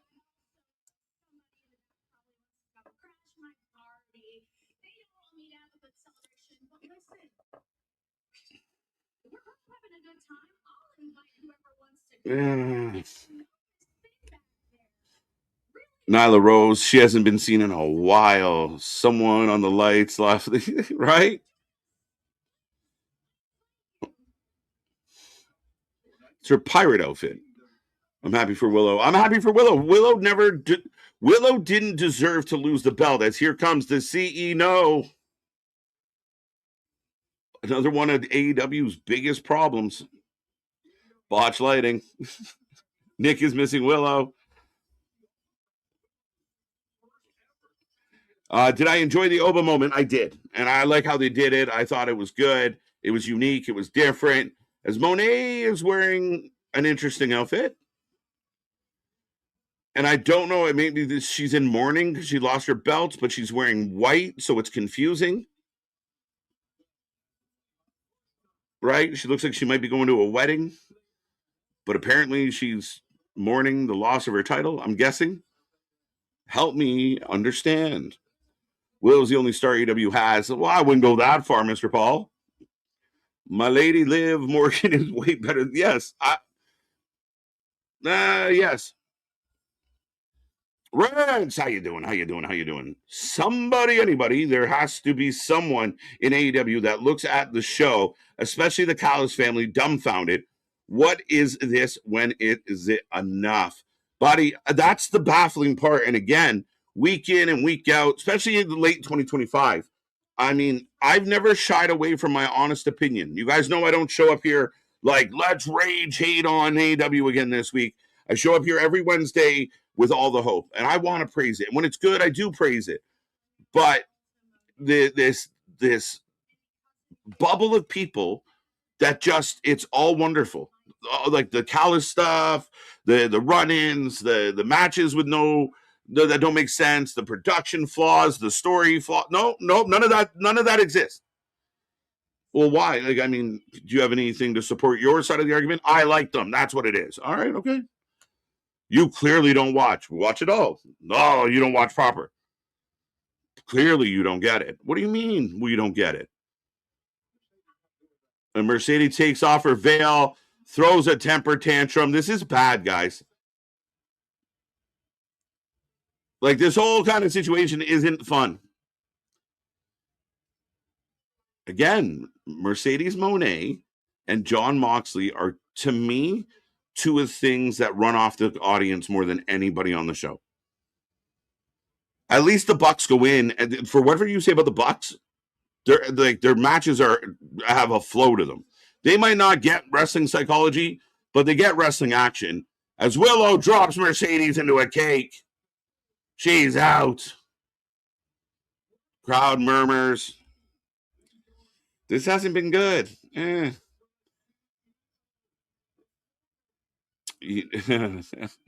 That's not very nice. I like Harley a lot. Give Harley some love. And she's saying the hardest working thing on this show is the straps on her dress. Like, Jesus Christ. So now we're getting the old dance off. Sasha just down and out. Okay. So we beat her, and then we got her to come all the way out, heel outnumbered 3-1, and get popped. I don't know that we understand the roles everybody's playing. Are we getting a rematch? I don't. Maybe, but I don't see. I mean, I wondered if partly did Mercedes turn her focus onto Stat. So right now we're going back to Collision. I guess Halo and Hitchichero one, or Evil El Clone.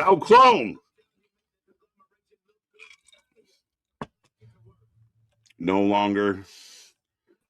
We do have Mark Briscoe, TNT champion, and Big Nick, just the champion. I'm Mark Briscoe and him. I'm just talking about the chickens in Suffolk County and everything. Right.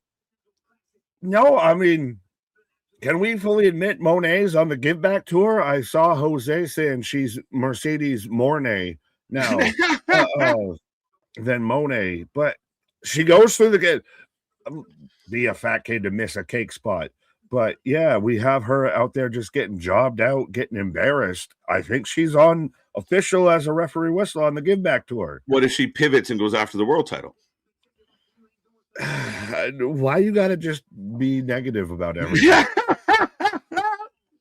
As Mark Briscoe's great. I love that he's getting this TV time. Yeah, I mean, and here's my dilemma, and people are going to tell me I'm wrong. That segment was not good. It was very like local theater improv. It was not great. But Monet's, I like Willow, and the most that we've seen any sort of serious acting out of Monet is when she's, I'm going to beat your fucking ass. And then got her ass beat. Lost. Yeah. The workhorse champ. Shut the fuck up. It's insanity. Mark Briscoe was a guy that should be like, you should have done the Maxwell and Mark Briscoe stuff for the world title when he's out there bringing up Jay and everything. Could you imagine if you put in? Could you imagine? Everyone, close your eyes for a second. Join me in an exercise. Imagine Mark Briscoe was given the time and opportunity that John Moxley has. Imagine that for Mark Briscoe and what that would look like with him messing around with the world title. You mean a better wrestler and a better promo? Better wrestler, better promo. We give a shit more about him. Less of a prick. TNT Championship against Hitchichero on Collision. Tune in, folks. You want more people to tune in? I said AEW. Well, I said TNA will beat an AEW show in the ratings in 2026. Yes. Might be next week. Facts. They might do it in the first swing. Well, and that's always been the alleged case of WWE front loaded of you whoop their ass and then we'll call it a day. Oh, Tekla. I like Thekla. I like this group. I think like if these three were in NXT, they'd be murdering right now. Thekla's the better wrestler of the three. The Dark Sky Blue is hello. How you doing? Literally, this is a good group. This is one of the better things this show has. Is a fantasy book match of Tekla of the Toxic Triangle of the Sisters of Sin versus Fatal Influence. That would work. It would work all day. That shit slaps. I like Thekla a lot, but again, is Booker strong. Have her chase down Stat. Have them beat the shit out of Stat every chance they get. Like build something. Does she go at Stat or does she go at Willow? Well, because Willow's now your champion. Now you've got a babyface. You've got two babyface champions. Yeah. Now where does the heel chase? Well, they're gonna fight all three of them. Fuck it. Triangle of Madness. Yeah. So then there you go. They just said you can have that. That even what I'm mad at. Okay, I'm looking forward to that. That should be half decent. Though Julia and Scott aren't the best in ring workers, but you know they get by because of that. Yeah, but you know that they're going to probably do the job now, right? Oh, you think? Yeah, that make the most sense. As here comes Sammy, I'm not allowed on Wednesdays, Guevara, right after the Monet segment. So that's new and exciting. Monet has officially left the arena before Sammy could show up here. But when you order Dominic Mysterio from Temu, there it is. So instead of doing like Bandito and MJF have a little angle or something, we're just gonna give Bandito a throwaway match, and he fights MJF next week. Well, does this tie into the MJF segment? Is this where MJF comes out? But you would figure now there has been the narrative, and I want to ask you, and I want to ask the chat: has MJF really grown as a performer, as a character, or anything, or is he still what worked in 2019 is still what I do in 2026 now? Not sure yet. And I have seen this batted around the IWC quite a bit of, the people love him and defend it, and the people that are against it have been harsh. I mean, what he did when he first came back in that segment is he lit everybody up and walked away as if he was the toughest guy in the room. So that's good news. It will be very interesting who they book him against. Like putting him in a match against Bandito is great. Give him the win. Fine. It's going to be fun. But you need like the money in MJF. It's the storytelling with MJF. So unless you're booking him against somebody that he can tell a story with, we don't know yet. I'd like to think in 2026, he's got a little more tricks up his sleeve. He's going to dig in a little harder. Yeah, but when you have, Hangman and Swerve coming out and, the Blue Sky Cowboy of what misogynistic statement are you going to have to say now, Max? What bigoted thing? Like, you're really just trying to, like, take the piss out of your one star as much as you can. Yeah, they really are trying. I mean, they slapped the shit out of him, the week before, the Wednesday before. Go home for World Yeah, the go home. So, yeah, you don't want him getting slapped around like that too often, man. But it's this thing where every character in the movie is a badass. Like, you know what I mean? Like, there's no tiering to the badassery. Everyone's badass. They've all watched Predator to where everyone looked like a badass, but they didn't realize that guy died at the beginning of the movie. That guy died a little bit later on down at Jesse Ventura had the one iconic line with I ain't got time to bleed, but then died. Like, it's like if everyone was still alive at the end and they were friends with the Predator. Like, that's how the show goes. Just walking around with his head, me and one course line of people. So we got Bandito versus Sammy Guevara. Who you got? It's got to be Bandito unless something fuckery happens. And this should be a good match between two talented guys. Is Sammy a guy that could jump with if a Jericho does actually show up in WWE? Because now it's becoming a question of does he allegedly, but is Sammy a guy that jumps? Is a Jake Hager a guy that makes a comeback? Jake fucking Hager, get out of here. He's retired, bro. And he lost his noodle. Is he retired or just unemployed? Which one is it? It's one of those things where I was sitting around doing nothing, so I retired. Like, Jake Hager's an interesting one because of his history with the company. I don't see him out there, and I don't know. I think that'd be an iffy one. Sammy's a young guy that seems to be good at being a heel, gets some stuff. It'd be interesting if he was somewhere that was produced a little better. My only fear with Sammy, and I mean this kind of respectively, that the poor guy, just there's a dozen Sammy Guevaras.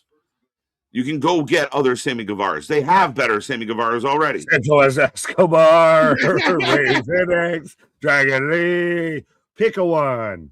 Well, and now with Andrade back and Monet, top of Compone, have you really kind of pigeonholed yourself of, everyone that's back and getting pushed right now, I've pissed off.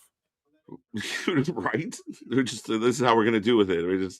Here you go. Well, think about it. Now Andrade got fired because he punched the fucker in the face, but now Andrade's back and the Golden Child. Yeah. Oh, big DDT. How do you feel if you're Sammy and the boss goes in public and says, I always had a great relationship with Andrade. I was really happy to to talk to him again. Like, motherfucker, he beat me up. Like, why? He got me. He gets to come back. I can do a better wrestling program with wrestling action figures. Well, that's what Tony does. That's why when certain people get let go, I'm tired of playing with you. That's yeah. I mean, listen, we joke about this all the time, Nick. We offer alternative ideas, and I'm sorry, a lot of the ideas that I hear from you or the chat or even myself, a lot of times better than what we're fucking paying attention to. Like, let's be honest. We even talked about the boxing shit earlier. The ideas that we pitch out, don't worry, you'll see them in about 2 to 3 years' time, or you'll start to see them in about 2 to 3 months, but you'll have to pay $14.99 for Spiteful's subscription service to tell you exactly what we've already said. Like, that's the thing, is everybody that was all shocked and awed and dismayed with Oba just vanquishing the title, just leave it up there. I was like, we called that even before he was a champion. What the fuck? Is no one else paying attention? Is no one else driving the wheel here? Right. It was actually more shocking when he lost the belt for a little bit. It's almost like should they have just never done that then? The only that's to me the argument I could make of just don't ever do that. The only thing, I don't know if it was a case of maybe they thought they were going to push him up and then they were like, no, maybe not. We're not ready. So they gave the belt back, but it was such a short run. Unless they thought maybe he injured himself and they were like, well, get the belt off him and then he's okay. I don't know. That little run for Ricky didn't quite make much difference or really need to be there, but c'est la vie. Well, and c'est la vie, Ricky catching all the heat with has anyone noticed that he's a heel now? Anyone else noticed that he's a heel now? Because everyone's why were they chanting Tony fumbled and now they're chanting Zilla Fatu? Right. Because he's a heel. Because he's a heel. He's doing what he's supposed to do. Right. Fuck. I didn't know it needed to become spell it out. Well, it's right there, and it should be pretty straightforward. And the same people that say I don't get Moxley things don't get that. So help me understand. Who's missing the plot? But we are in picture-in-picture. You getting picture-in-picture as well, sir? Yes, sir. I think we've actually been surprisingly when I've gone to the alternative because HBO Max just decided they wanted to get all funky like a monkey with everything. But we synced up perfectly with I've been using the YouTube TV. Oh, okay. Good stuff. Yeah. Well, Samuel here. I like your two dynamics. You guys are goid. We got a goid. We are. Goid as it gets. We got goat. We got gout. That shit hurts, bro. But I don't know that I have, to be honest. But thank you. I mean, again, we've been doing this for a hot minute, and we're literally gold. We're diamond rings, right? I'm not as Hollywood as Nick, but we get along. He tolerates me. Well, you're the one that's got the Hogan Hollywood beard, my guy. Right? Mine though are almost ready for a touch-up. So let's go. Shout out to Uncle Steiner. I never touched this shit up. This is just organic. Right? Shout out to Uncle Steiner. Yeah, you're one of those. That's why you didn't want, you thought Braun was going to win. You didn't want Punk to win because he insulted your family. Right? No insulting the family, folks. Gold, but now silver. Well, I guess we've gone to second place somehow. Oh. Running clothesline in the corner. Well, sorry. Yeah, we're back to that big drop kick. Yeah. Oh, there we go. Babyface Moxley, after a year of terrorizing is the equivalent of Cena turning face on a random SmackDown. Not only that, though, Nick, beyond that, at least when you decided John was going to turn, there was a moment that he turned. Moxley hasn't had a moment. Like, people are going to say the Continental Classic Raw speech was kind of his moment, but no rhyme or real reason why this guy decided, I want to be your friends now. Other than I asked this earlier of who had the worst babyface turn, John Moxley or John Cena. Which John turned babyface worse? Because they both came out of the blue. Right. I made the equivalent before. They both just happened. They both did a raw fucking speech, and all of a sudden, win one for the Gipper. Yeah, even with Cena, when they decided to go back babyface, they still sent Brock out to beat him up. They didn't tell us why. They just did it. But at least there was that holy shit, he's getting beat up by a bad guy. and you have all Moxley's friends. We haven't seen the whole fight. Should have gotten beaten up by the bad guys. Should have gotten beaten up by the bad guys. It's so funny. It's so. Aren't you the bad guy? Are you both bad guys? Wait, who's a good guy? What the fuck are we doing? Well, Samuel, I don't get this. If you can't diss me and get away with it, I don't think we dissed you, sir. I think we dissed ourselves. We dissed you. We said we weren't worthy of your comment. I think that's what happened. Next bet, KJ and Nick, half of loser gets. Everyone's always trying to get us to do this. This will never be a thing, dude. It won't be. Sammy's gushing, by the way. Floyd. Yeah, Sammy's leaking. I think he bit his tongue. Is he? Which is rare for him. Oh, moonsault on the outside. 7-year itch for nothing. On the outside. That was. Yeah, his nose is bleeding. Again, so we're having a competitive match. Sammy Guevara is having a competitive match with Bandito, who's going to fight MJF next week. The world title. Yeah. It's a little bit like we talked about with NXT. You had Thea Hale, who was coming off getting beat up and smacked around at the start of the show, versus Izzy, who had already wrestled in the show. But that's a competitive long match. No, sometimes you have quick matches because the story tells and indicates it's a this shit. Match. Right? It's like, I mean, again, like if like LeBron's gonna have a one-on-one game with fucking, Jake the plumber from down the road and it's competitive, we got some questions. But no, it's LeBron. He's dunking on this motherfucker. Not enough guys in AEW dunk on somebody. We don't get enough. I'm better than you, and I know it. We hear it. But you need that. You need wins like that. Everybody, a big problem in AEW, and they don't get it, is everyone's like this level. But the problem everyone's a shade of gray. And now you owe me $5 because you said my line. Right? And you pull everyone down into, like, your good talent gets pulled down into the middle. Bandito gets pulled down by this. A very graphic. Absolutely.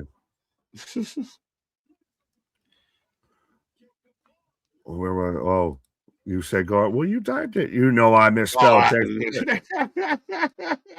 Sam, you're bothered by it. We apologize. I thought you can take the joke, but Sammy flipping a bird, big knee, crowd's going wild again.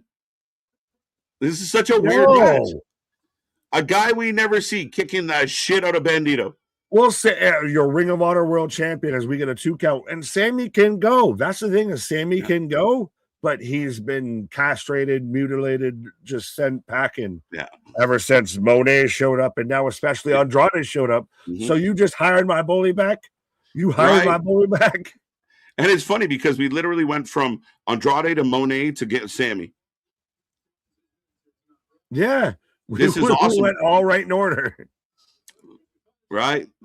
This is awesome breaks out.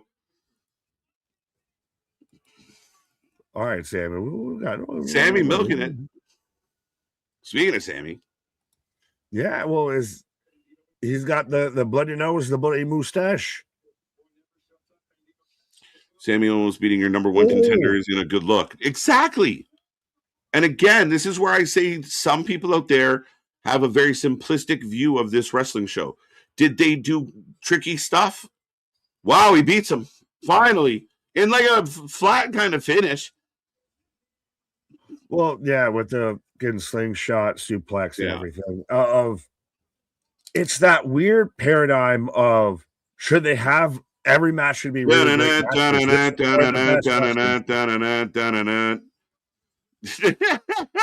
is where you go then. Right. What even then? A competitive match. I was going to argue of AEW constantly everything has to be great competitive this should have been more of a squash match of Bandito looks dominant.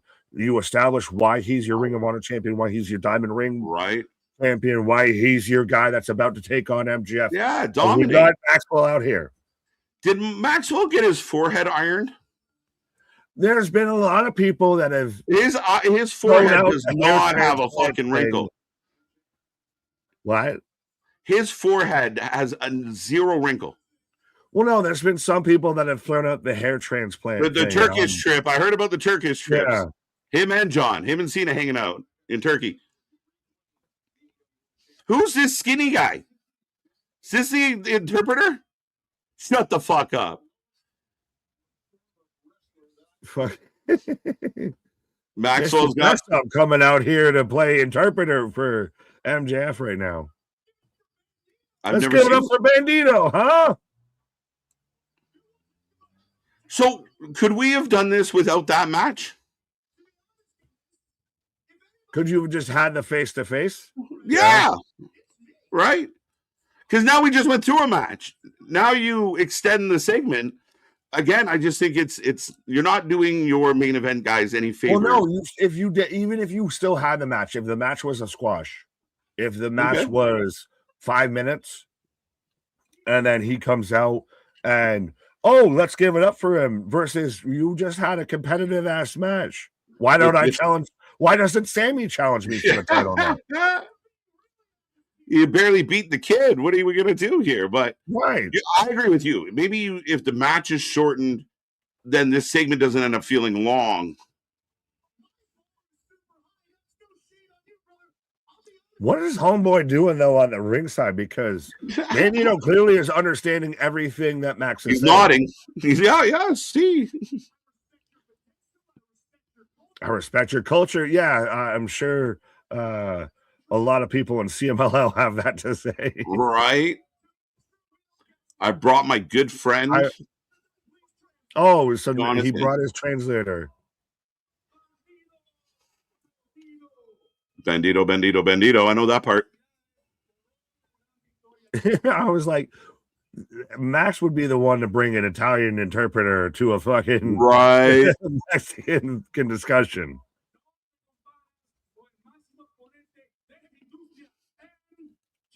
Anyone that actually knows Spanish or anything or knows what this man is saying, let us know if he's even close to what's being said. Well, yeah, it'd be hilarious if he wasn't. Bandito the whole time is nodding like, I understand you. You know, why do we need to do this now? His forehead looks so Botoxed. It's crazy. He looks like I can't stop staring at it. Ponytail. Right? MJF with the Tony Montana transplant. I have a feeling that the translator is going to get beat up. Well, is that El Místico? This is boring shit.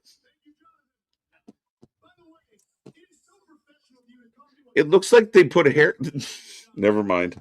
It's just that it's the Lexus King of hairlines. Like it's so pristine and so clean. Yeah, it looks pretend.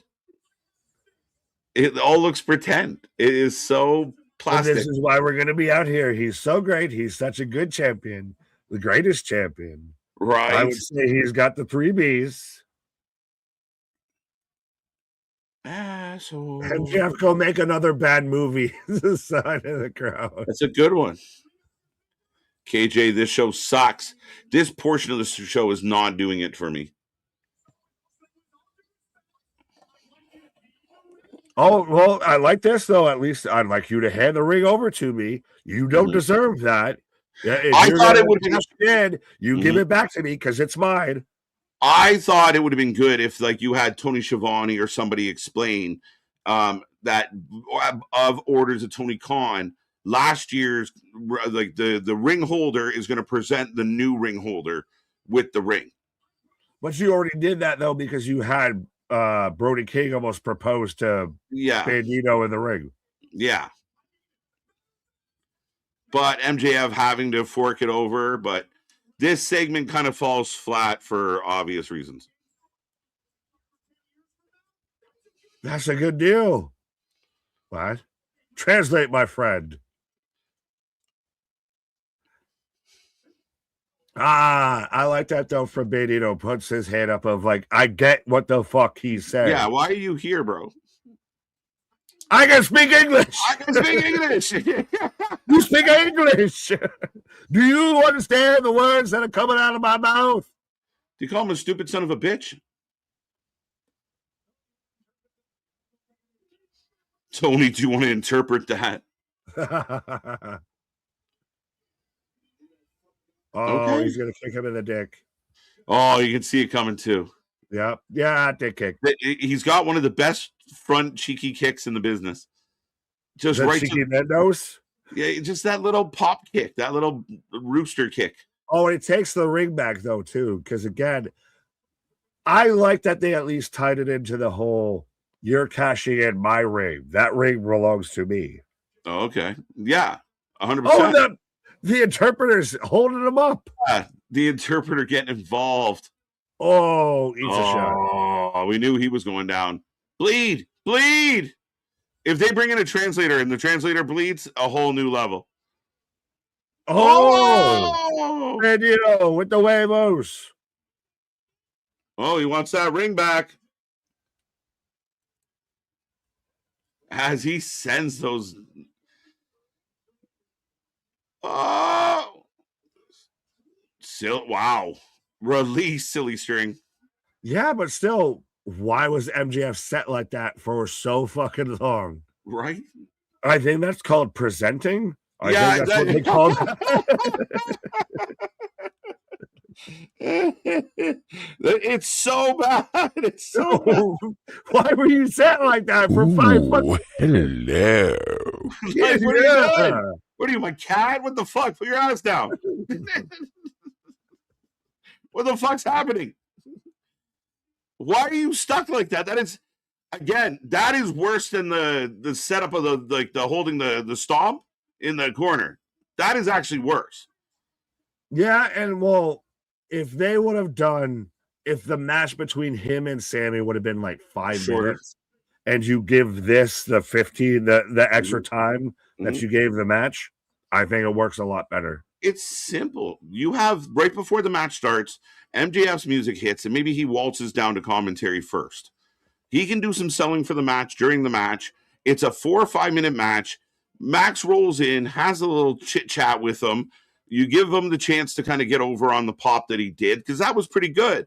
It was just, again, it becomes a really long segment when you have a long competitive match. Sammy just barely got beat, and now I'm supposed to expect Bandito to beat the shit out of the world champion. It doesn't, again, continuity matters. Oh, absolutely. Well, and MDB, speaking of continuity in certain videos I watch, I want my continuity of MJF was just stuck like stepsister in the dryer. Well, thanks, step bro. Hitting the hub, is he? MJF is just Ken. He looks like the Ken from the nose up. Can we all admit that he got a hair transplant? He got a BBL just on his forehead. It looks smooth as shit. Looks like Dave Chappelle's balls. Smooth. I don't want to know how you know that, but he told us he Botoxed them. Fair enough. I don't know what part. If you know, you know. If you know, you know, bro.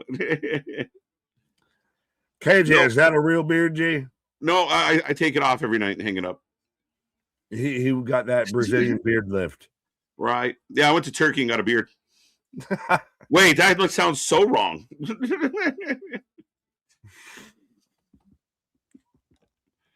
It took me a minute to get that. What are we doing?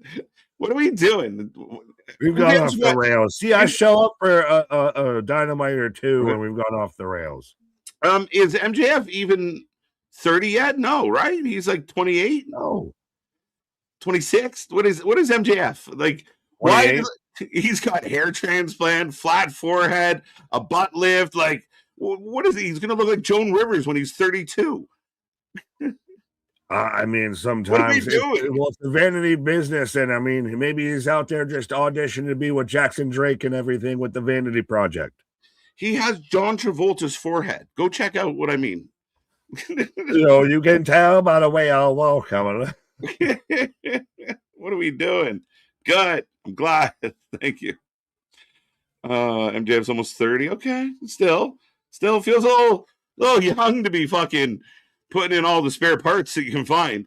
I was gonna say I can't talk. I'm all of 37, and still I'm still riding this shit like a vintage Cadillac. I haven't had any upgrades, any enhancements or replacements yet. Right? I'm aging like milk. Get the fuck out of here, man. Just own it. I'm gonna go Botox my forehead. I'm still going with the factory parts right now. Yeah, right. And a couple of them are broken and don't work properly anymore. You're right. Like that old car with the fucking handle that doesn't work anymore. Third gear just gets real wonky. You just go from 2 to 4. Right. As now we're getting a Brody King package. Again, I mean, Brodito, I guess, are no longer, they're still friends, but they don't team anymore. No, well, and I still like this a bit of. Does this mean he's going to get a push? Should AEW capitalize more on what its wrestlers do outside of this, of like how Lee Moriarty's an artist, Tekla's an artist, Brody King's out there in a fucking metal band and everything, have his band perform him out to the fucking ring and everything. Right. If you're going to have these characters feel larger than life, include their outside life shit. A little bit, for sure. You again, it's that key word, Nick, authenticity, which we were just kind of joking about. But Timeless Tony on the way out, and she's going to take on Shafir. I will put a poll up, as I've been neglecting. I still got the old one up. Well, at least it's not, Jada Parker versus Kalani James or something like that from NXT. I said who wins? MJF, 61 of the vote. Tammy, 27. Nobody, 12. Mind you, it was Bandito in the match. That's how over MJF is, that he doesn't even need to be in the match, and he still wins the moment. Right. We're getting Toni Storm versus Marina Shafir. Now, I get the feud that they've built with this, that the story, the continuity that they built. Does this feel, though, like this should be the one that has a stipulation to it? Unless we're going to have the match now and build to a stipulation later. Yeah, build to a stip, maybe. It's good that Marina's finally actually getting in the ring. To me, that's optimistic. I think she's a talent. I think you can book her a way that makes her a badass, which we've seen. And again, I just always wonder, like, I see this and I'm like, man, Shafir chasing a champion Tony is not a terrible idea, but I understand Tony can't be around that title forever. Marina, we'll see what she can do now. How do you make Toni Storm Rhea Ripley? Rhea Yeah. Ripley was one of the hottest things you've had, and now you've had to kind of, not exactly nerf it, but you've had to kind of walk it back a little bit into the tag team division. How do you do that with Toni Storm? Right. And I thought they might do that when I thought maybe her and Mina were going to win the tag titles, or say that she didn't win the tag titles, but she still pursued them. I thought maybe that would happen. But ultimately, here we go. And again, you know what? I said they got to book the women's division better. And, I mean, we're getting a good women's match, potentially a good match here. I want to give this credit, much like a fucking Moxley match like I was trying to do before. I think that they can tell an actual good story here a little bit. And that was nice. Marina's actually, she can do, if she's done well and presented right, she can do well in the ring. Yeah, we've seen her do well elsewhere. Why do all these wrestlers have better matches outside this company? I think that's common denominator with their situation. That's a legitimate question for anyone out there. Why do the AEW wrestlers, Kenny, Okada, Tony, we talk about Shafir, we've seen have better matches. Why do a lot of the AEW wrestlers have better matches not on AEW? Pendy, it feels like this show's been 5 hours long. Right? Nick, what was Kenny Omega's best match last year? Him and Gabe Kidd, not on AEW programming. Well, I'm trying to remember, did he wrestle Ospreay in New Japan, or was that last year? I think that was last year. Yeah, but no, him and Gabe Kidd, which again was a New Japan match. Right. It's crazy. And then we wonder why New Japan's like, nah, you can have that. Right. You stay over there. Favoritism is why they have the better matches. Is it because the bookings? I think a big part is the bookers elsewhere are willing to have winners. As by the way, Danny and Yuta are here. Is this the most like useless? Oh wait, was that? I tried to spin it somewhat positive of like Step Bros and anything, but yeah, that fits too. Useless Yuta. and Gracious Garcia. Every neighborhood in the entire world has like two brothers that look like Yuta and Danny that just for whatever reason go around fucking up the neighborhood. They're always I fucking with want to people's do cars. hood rat shit with my friends. Yeah, every neighborhood has two brothers that look just like that. They're like a year and a half apart, maybe 9 months. They're Irish twins. Like every neighborhood has just then they got like two or three peripheral friends that just for no reason fuck up the neighborhood. They're always fucking with shit, breaking windows. Rules. Yeah. Rules. That's these two fuckers. They're just, dude. Like they look like they'd be hanging outside of a fucking Tim Hortons, fucking harassing people for change. They're silent. They're James Silent Bob. It's fucking brutal. Motherfuck. I knew Irish twins in high school. Let's go. Oh. This is a grudge match, I guess. Doesn't feel very grudgy. Ironic. The straight up singles match went to the crowd right away. The grudge match stays in the ring. Right. Yeah. The Continental Classic Eliminator instantly outside of the ring. Yeah. This one that's been built over War Games, Blood and Guts, and so on and so forth. Stay right in the ring. And Daniel Garcia's got to talk trash in the corner. Because badass. Well, again, I think if you let Marina stand on her own and have a good competitive match, it helps get her over without, these two she kicked the shit out of Daniel and Yuta at the same time. Maybe with a hand tied behind her back. Should she almost be like an Izzy Dame, dare you say?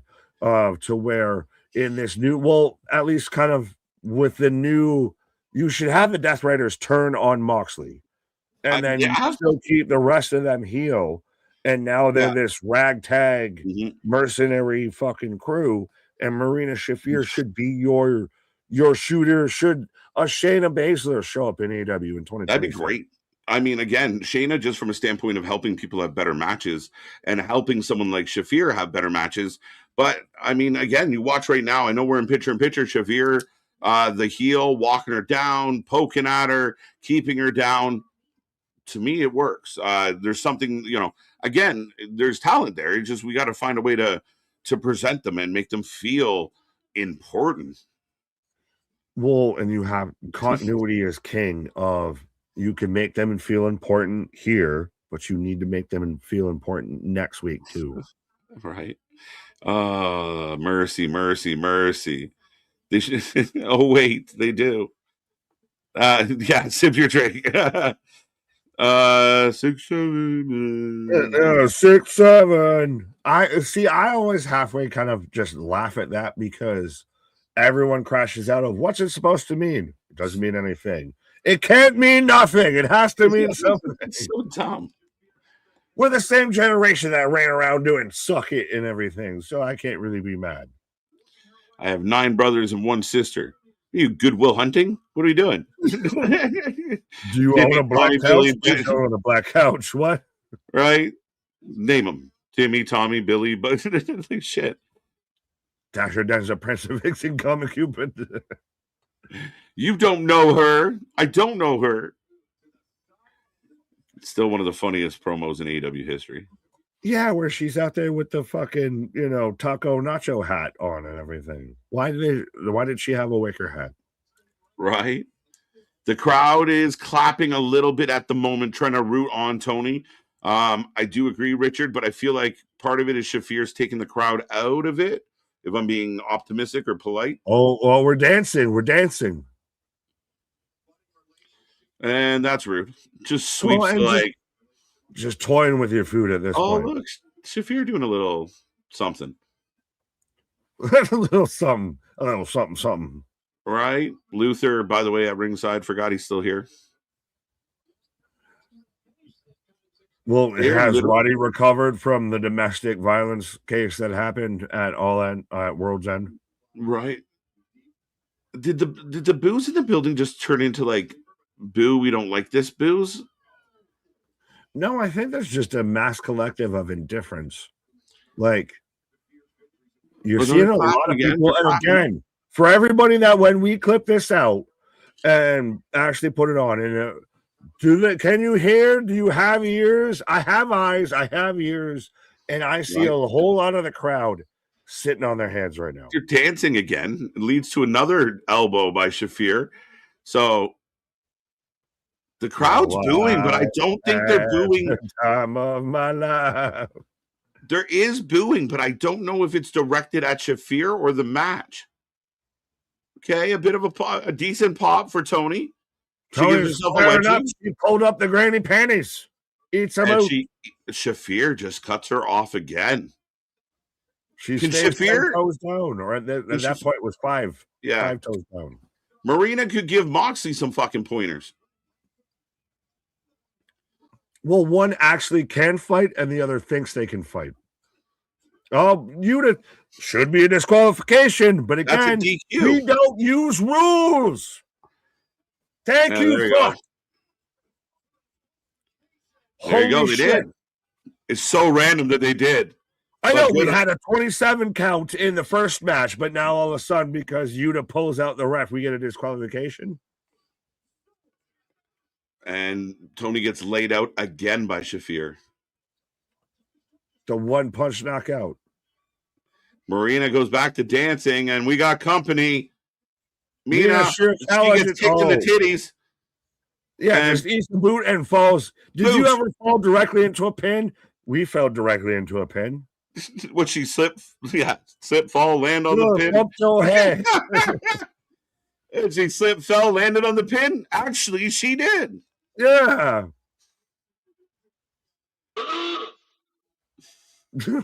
You played that as I started to hear Orgasmi's music. As the conglomeration is now here, what the fuck are we doing? Why are all these people out here? Just let the women do the women. Pause. You know what I meant. You know, we're advocates for all the alphabets and all the consonants in the alphabets and everything. Out for the LGBs, T's, and the Q's, and the pluses, and the minuses, and everything. We'll just let the women do the women. What he said, but not. But here's Claudio now. The fuck is happening? Why are Claudio and Roderick Strong? Let's go.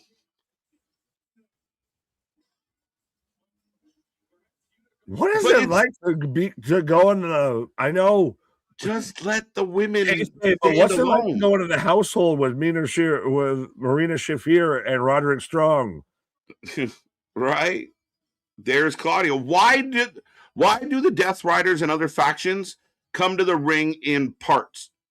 Why don't you roll out with your friends? Oh, and OC's we got a menage a trois. There's quite the throuple. Yeah. Voulez-vous coucher avec moi? Ce soir? Jealous?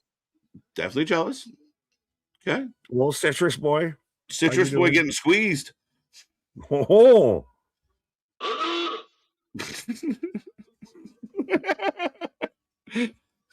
That felt super fucking long. All of that. Yeah. So now we are literally 11 minutes away from closing this one out. And presumably you be too kind. We're gonna have it overrun. Fuck is you saying? Right. This is not gonna end in 11 minutes. This is gonna end at 15 past the hour. We have a lights out match still. Like I said, we're gonna end 15 past the hour. We're gonna have 7 minutes just intros. Three's Company did it better. The worst part of the show. It's a whole bunch of underneath guys. And again, I just want the women's division to stand out. And I know we saw the Willow stuff earlier, and it did. You didn't have any extra stuff. But Tony's good. Shafir's good. I mean, Tony fucking around, I guess it keeps them all busy. But I don't give a fuck if Roddy and Claudio beat the fucking shit out of each other. I don't care. I don't care if Danny Garcia ever has a wrestling match. I do not care. Wheeler Yuta does nothing for me. So this whole collection of shit, so the couple good things you do have in this segment are just pulled down by the garbage. you weigh down everything with anchors because don't worry. Remember when WWE was missing the boat because they didn't sign Daniel Garcia? The only thing I give a fuck about the conglomeration right now is Mark Briscoe, and because that's Mark Briscoe. Of everything else beyond that, like Tony Storm versus Mina or Marina. There's too many that kind of sound the same names, but Marina of that alone should have been okay. It's a good match. You've got a little bit of a story of you took out my lover, I take you out of this and that and the third. But it became so watered down and so anchored to everything else that was going on unnecessarily. It's just messy. It's messy, it's overbooked, and it's a bunch of people that were not overly invested in. Right. But speaking of messy, I'm going to go clean up something real quick and I'll be back there. Oh, shit. You really did enjoy that MJF segment. But, ladies and gentlemen, Nick's on a pause for the cause. We have literally 9 minutes to the top of the hour. So we're going to stay with this one, obviously. Let's hope my TV does as well. But, yeah, I mean, we are about to get a tag team lights out match late in the episode. And we will see. I will put a poll up for that one. But get in the chat. Let us know how you feel. At the end of the night, we will take your ratings out of 10 as we always do. So let us know who you taking. What did you like? What didn't you like when we get there? As we got one match left. We're getting back to the action now. Don't forget, back tomorrow, 8 p.m., Dirt Sheet Debate. Myself, Nick, Anthony, are going to break down all the fun stuff and get into it a little before Friday. We head to Germany. We found Pac. So with 8 minutes on the clock, we're doing a backstage with Pac. The fuck, guys? Anyone else see why that might be a problem? Am I wrong?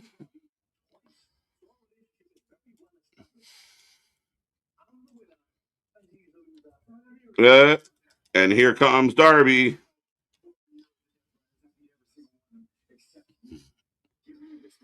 So Darby wants Pac because he's beat every member of the Death Riders except Pac. By the way, if my memory serves me correct, you guys can tell me, was Pac even out there during the last segment at all? Pac is not interested. So we did a segment during the main event window we got a fire extinguisher. And then Darby runs away. Then he comes back with a skateboard. Pac into the door. Skateboard to the head. What are we doing? Was Pac out there earlier? Someone let me know. I did not see Pac. So the poll is up. Get your votes in. He was in catering, fire extinguisher. Yeah, again, we now have 7 minutes on the clock. We haven't started the entrances for the main event. Is Pac ever anywhere? Is he? Where is he? Fuck Waldo. Where's Pac?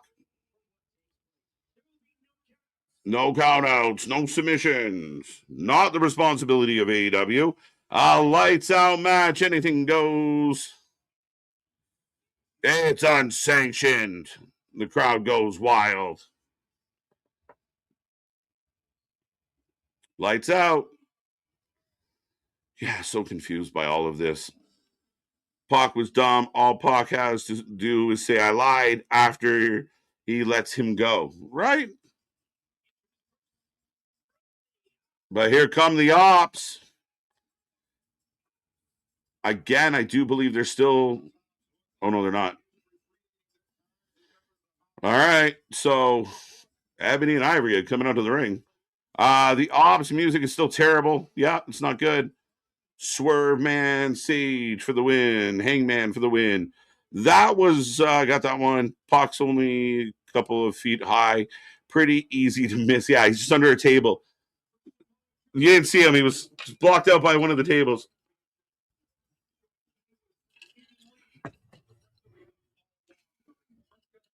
So now they're revisiting the fact that Hook pretended to be mad at Joe, and it was a ruse the whole time, even though they weren't feuding with the guy that they ended up rusing. Right? Did that make sense? It's the struggle, right? He gets bumped out of the ops, does a whole promo about how he got bumped out of the ops and forgotten about, gives Joe a bunch of dirty looks, though Joe wasn't beefing with the world champion, to just circle back and act like it was all pretend to trick who? The guy you didn't know you were going to be wrestling? Again, I'm not even criticizing. I'm asking questions. Anybody got any good answers? That man in the crowd with the backwards red cap and blue jacket sure shows up as much as green shirt guy. There you go. Yeah, right. Our entrance is 5 minutes before the show ends, just as bad as commercial overrun. Again, I think when you're starting something and you're purposely running into the overrun, it does take away from like your overall fucking vibe that you're trying to pitch. You want to get into the match. This is super late. Like right now, we got 4 minutes to the hour. The match hasn't even started yet. It's like what they did with the pay-per-views. If you start a match with 3 minutes left in the pre-show, it's not cool that you ran over. If you start a match with 15 minutes before the main show and it bleeds into the main show, that's cool because you gave them enough time to have a match. This is automatically going to have an overrun because there's only fucking 4 minutes left on the clock now. 3 minutes left. Right? It's just slow. Again, you should have never done the Darby Pac segment there. You could have saved that for fucking Collision, and we could have started this earlier. Or you could have done the Pac Darby thing, and like Darby is rage searching for Pac. He finally gets to him, and he's dying for a match. You could have done that earlier instead of some of the other things. What's up? Speaking of rage searching, I guess I don't know if, how I comes full circle on that, but yeah, is it really becoming even an overrun when you're almost anticipating it? Of it kind of, again, WCW had that issue of it's no longer an overrun when your show ends at 10:15. Right. WWE had it when they did the 3-hour Raws of when everything ends at 11:15. Yeah. That I no longer expect the show ends at 11. It's like in a way, as we go back to the lights out. We fucked up the lights already tonight. Yeah, we'll put the lights on at least a little bit. Can I at least try and see Willow? Who? Willow's celebrating her big victory in the dark, but I get that this is a lights out match. Should we not be able to see what they're doing? This can't be on purpose. It's just the owner of the building flicking the lights in the fucking corner. No, it's for Raw too. Just why I get the whole concept of lights out. Now we got spotlights. This is bad. Aesthetically, it's bad. I'm not kidding at all. AEW is some of the worst selling I've ever seen in wrestling. Seen as a wrestling fan, this company is a fucking mess of astronomical level. Nothing about AEW makes sense. You mean it's not the best they've ever done? It's not the hottest it's ever been? How dare you ask questions? I know you said that you ask questions and everything, and that's the thing. That's how you know you're a sign. You've got the TKO derangement syndrome. Is when when you question things, when you question our Lord and Savior, Tony Cuthbert Khan. I would bring the lights up a little. This is really aesthetic for the at-home audience, and barely even that. Not really. And you got Hook over there doing nothing.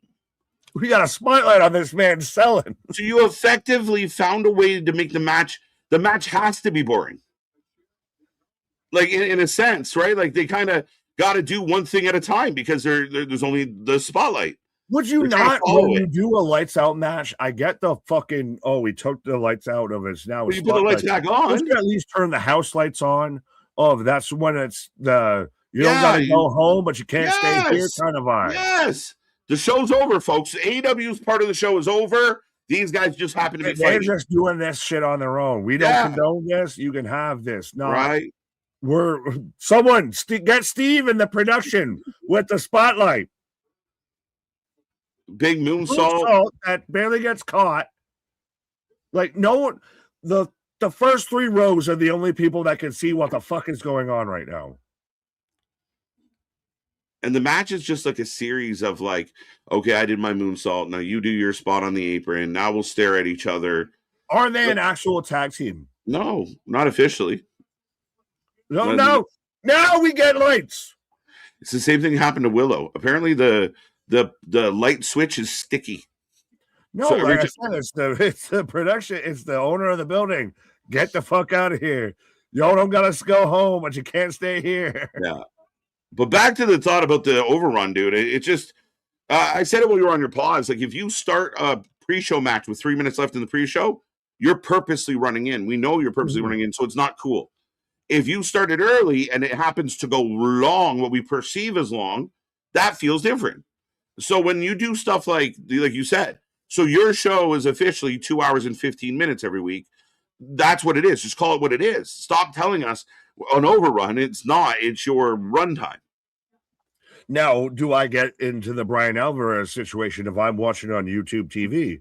Do I get the whole, I don't get the overrun, Dave, because I can't watch the show live, Dave. Now, whose issue is it, Dave? So funny. And Alvarez is not wrong. The wrestling fans, and I've watched my buddy next to me here, when they jump, and I've done it, I've lost shows. Oh, Collision on next. Poof, gone. They're gone. What the fuck? Dave's answer is, well, figure it out, fans. You guys are smart. Well, then why? CMLL should be the promotion of the year. Well, I don't speak Spanish, so I don't watch CMLL. But can you read? The fuck does that mean, Dave? Oh, Hook with a belly to back suplex on the apron. And so, now we're all lit up. So now we're all lit up. Fuck somebody back there was like, hey, boss, they can't see what they're doing. He's like, yeah, put the lights on. Sounded good on. They don't practice any of this shit. I'm convinced they don't practice anything. They just do it. We're getting it for the first time. So we find out with them if it worked or not. I would love to read an agent report from AEW. Feeling fine. Right. That's all. It's like 1994 WCW. Again, see, this is the thing. We don't charge $14.99 or anything. We just kind of tell you already way down the pipeline where shit's going. And then don't be surprised when we point out, told you. Our shit gets more votes and views than things on Cage Match. We say things weeks in advance compared to places like The Observer or fucking Sappy out there. They're fucking a day late, $1 short almost always. And again, if you want to be a member, it's just a few bucks to help us keep running the channel. But we're not to keep the lights on, so we don't have to be out there doing the spotlights and everything like that. We don't have to see Anthony out there, Jimmy and the lights and everything. Right. Oh, see that right there. You need an extra $1.99 right there to keep the lights on. We're not we're struggling. We're not, getting knee pads to go to Saudi Arabia or anything like that. We're just asking to keep the lights on. No gerbil. Let me winks. I'm gonna. See, Bradley gifted a membership right there, and that just helped the lights on right now. Right, Bradley to save the day. Right. Who does y'all graphics? Look pretty good. That would be the Canadian beard to my left, right? Depending on how you're reviewing this. Yeah, depending on how you're looking at it. Your left, my right. That guy. Yeah, pretty good. I mean, pretty dope, right? No, I'm just kidding. Thank you so much. This lighting is terrible. Terrible choice. Again, it's like they didn't practice. Again, where's the production meetings, the safety meetings, the staff meetings? Does anyone know what's supposed to be happening? That's just too funny. Spoken into existence is Bradley Gifton. Bradley's like, there's trouble? There's trouble? Here I come to save the day. AJ fell down the well? Oh, no. Oh, what happened, boy? What happened, Lassie? Who's this membership for this time? No, Bradley, thank you. Yeah, thanks. It's amazing. But AEW has production meetings, right? Whatever you say, Tony Khan. Right. Tony needs to say less in 2026. Do more, say less. Tony Khan did better in 2025. I will give Tony Khan credit. One of the better things he did in 2025 is he shut up. He wasn't silent, but he said far less. 2024, he was a He bit took a unhinged. bump. He became a character. He's out there in a neck Right? brace. What the fuck you saying? He did less. He did more. Did he take the bump in 2025? No. He took the neck Started brace in 2025 during the draft. Wasn't it 2024 during the draft? Oh, fuck. Fact checkers, let us know. No, I mean, again, but really in 2024, Tony was out there like bald-headed assholes and fuck this and we're getting burned, we're getting screwed, and I fucking ruined it. He dialed that back. He did. He dialed that back. He wasn't having meltdowns as much in 2025. I'm trying to give the man some props. There you go. There you go. But where was it? Oh, Bradley just had to bust your chops. There you go. Oh, we've spoken into existence. Very lovely busting of chops. Yeah, Sean with a $2 super chat. Hashtag WFU. Alexa, play Spotlight by Jennifer Hudson. That's jokes. I'm glad I have Google instead of Alexa, because otherwise my shit would have been popping off right now. Man, weekly Bliss be setting off my shit and my Alexa. Staple! That went right through. He's too thin. Again, lights out. It's lights out. It's lights out. I was going to say disqualification, but lights out. No. Yeah, we got a mouse trap. Oh, no, it's a table. Power bomb. And it looks like the game Mousetrap. Everyone remember that board game? Yes. Yeah. That was high tech back in my day.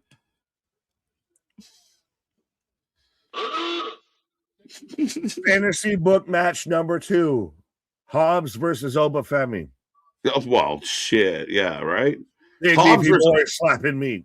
Oh, we got more stapling. Stapling this man. He's just touching him with the stapler. He's not even putting staples in him. Look, let's do it again. This is pathetic. Yeah, what? Oh, what the fuck? Pan just went into the stratosphere. Someone got a souvenir. Oh, right in the dick. We're back to the dick. Because, again, family-friendly shows, folks. Clip this. That's fun. He took 57 staples to the abdomen, but one low blow. Again, I'm going to take heat for this, but the idea that, we're in a professional company that's offering itself to families are fucking dick stapling and dick biting, and what the fuck are we doing? I'm sorry, I can't go with you. To me, it's fucking dumb. I won't mind the sign that just said "Just kiss." Well, that's jokes. Now they're getting the cement blocks together. Oh, did they buy that pallet from Lowe's or Home Depot? There you go. They came skidded for them. That's good. Yeah, who's got a forklift license in this match? Now, is it fair to say, and I will ask the chat out there, earlier tonight we had the trios match, and it was chaos, but it was entertaining. I find these matches, these street fights, boring. I find this boring. What's that? No, I said Swerve trying to push that shit real hard, and it's where the fuck. Yeah, look, it weighs a fucking ton because they're dumb. They're stuck on the apron, my guy. Actual blocks. Yeah, they're stuck on the apron. Real Cinder, cry me a river. But do you not find this boring, Nick? It's dragged on. Is it? I'm like, I get it. We're 10 minutes. I called 15 on the overrun. We're 10 minutes in. We're 10. But again, we like deathmatch wrestling. We cover deathmatch wrestling. This is boring.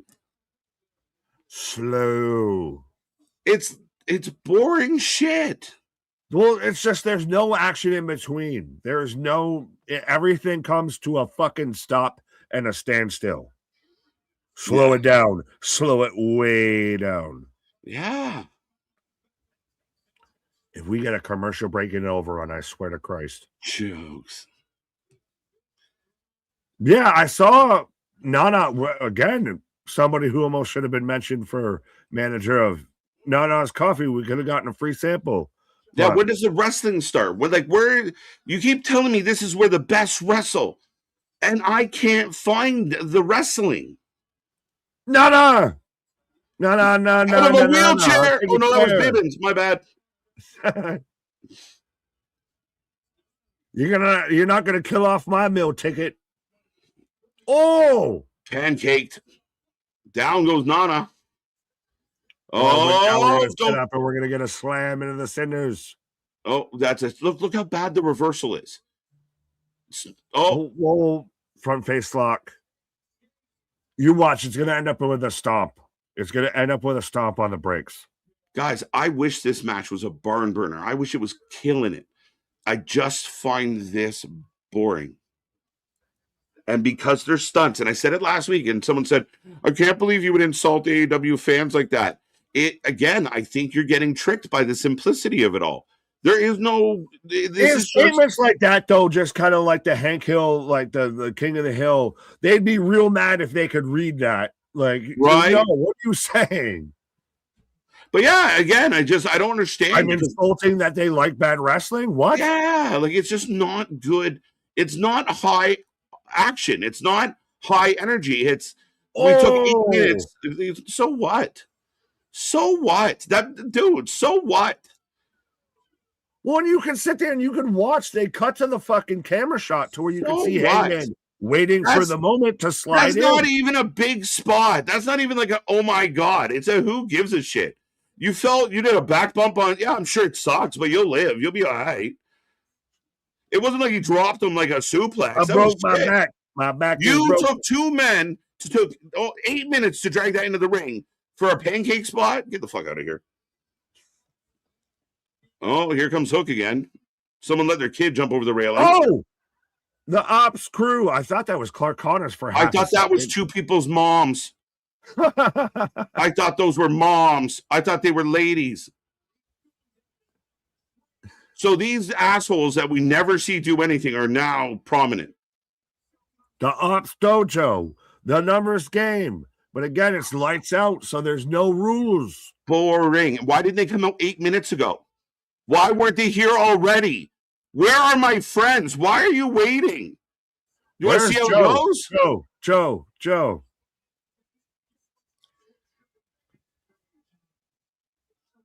These look like Hook's friends from like the fucking playground. Look at these shit punches too.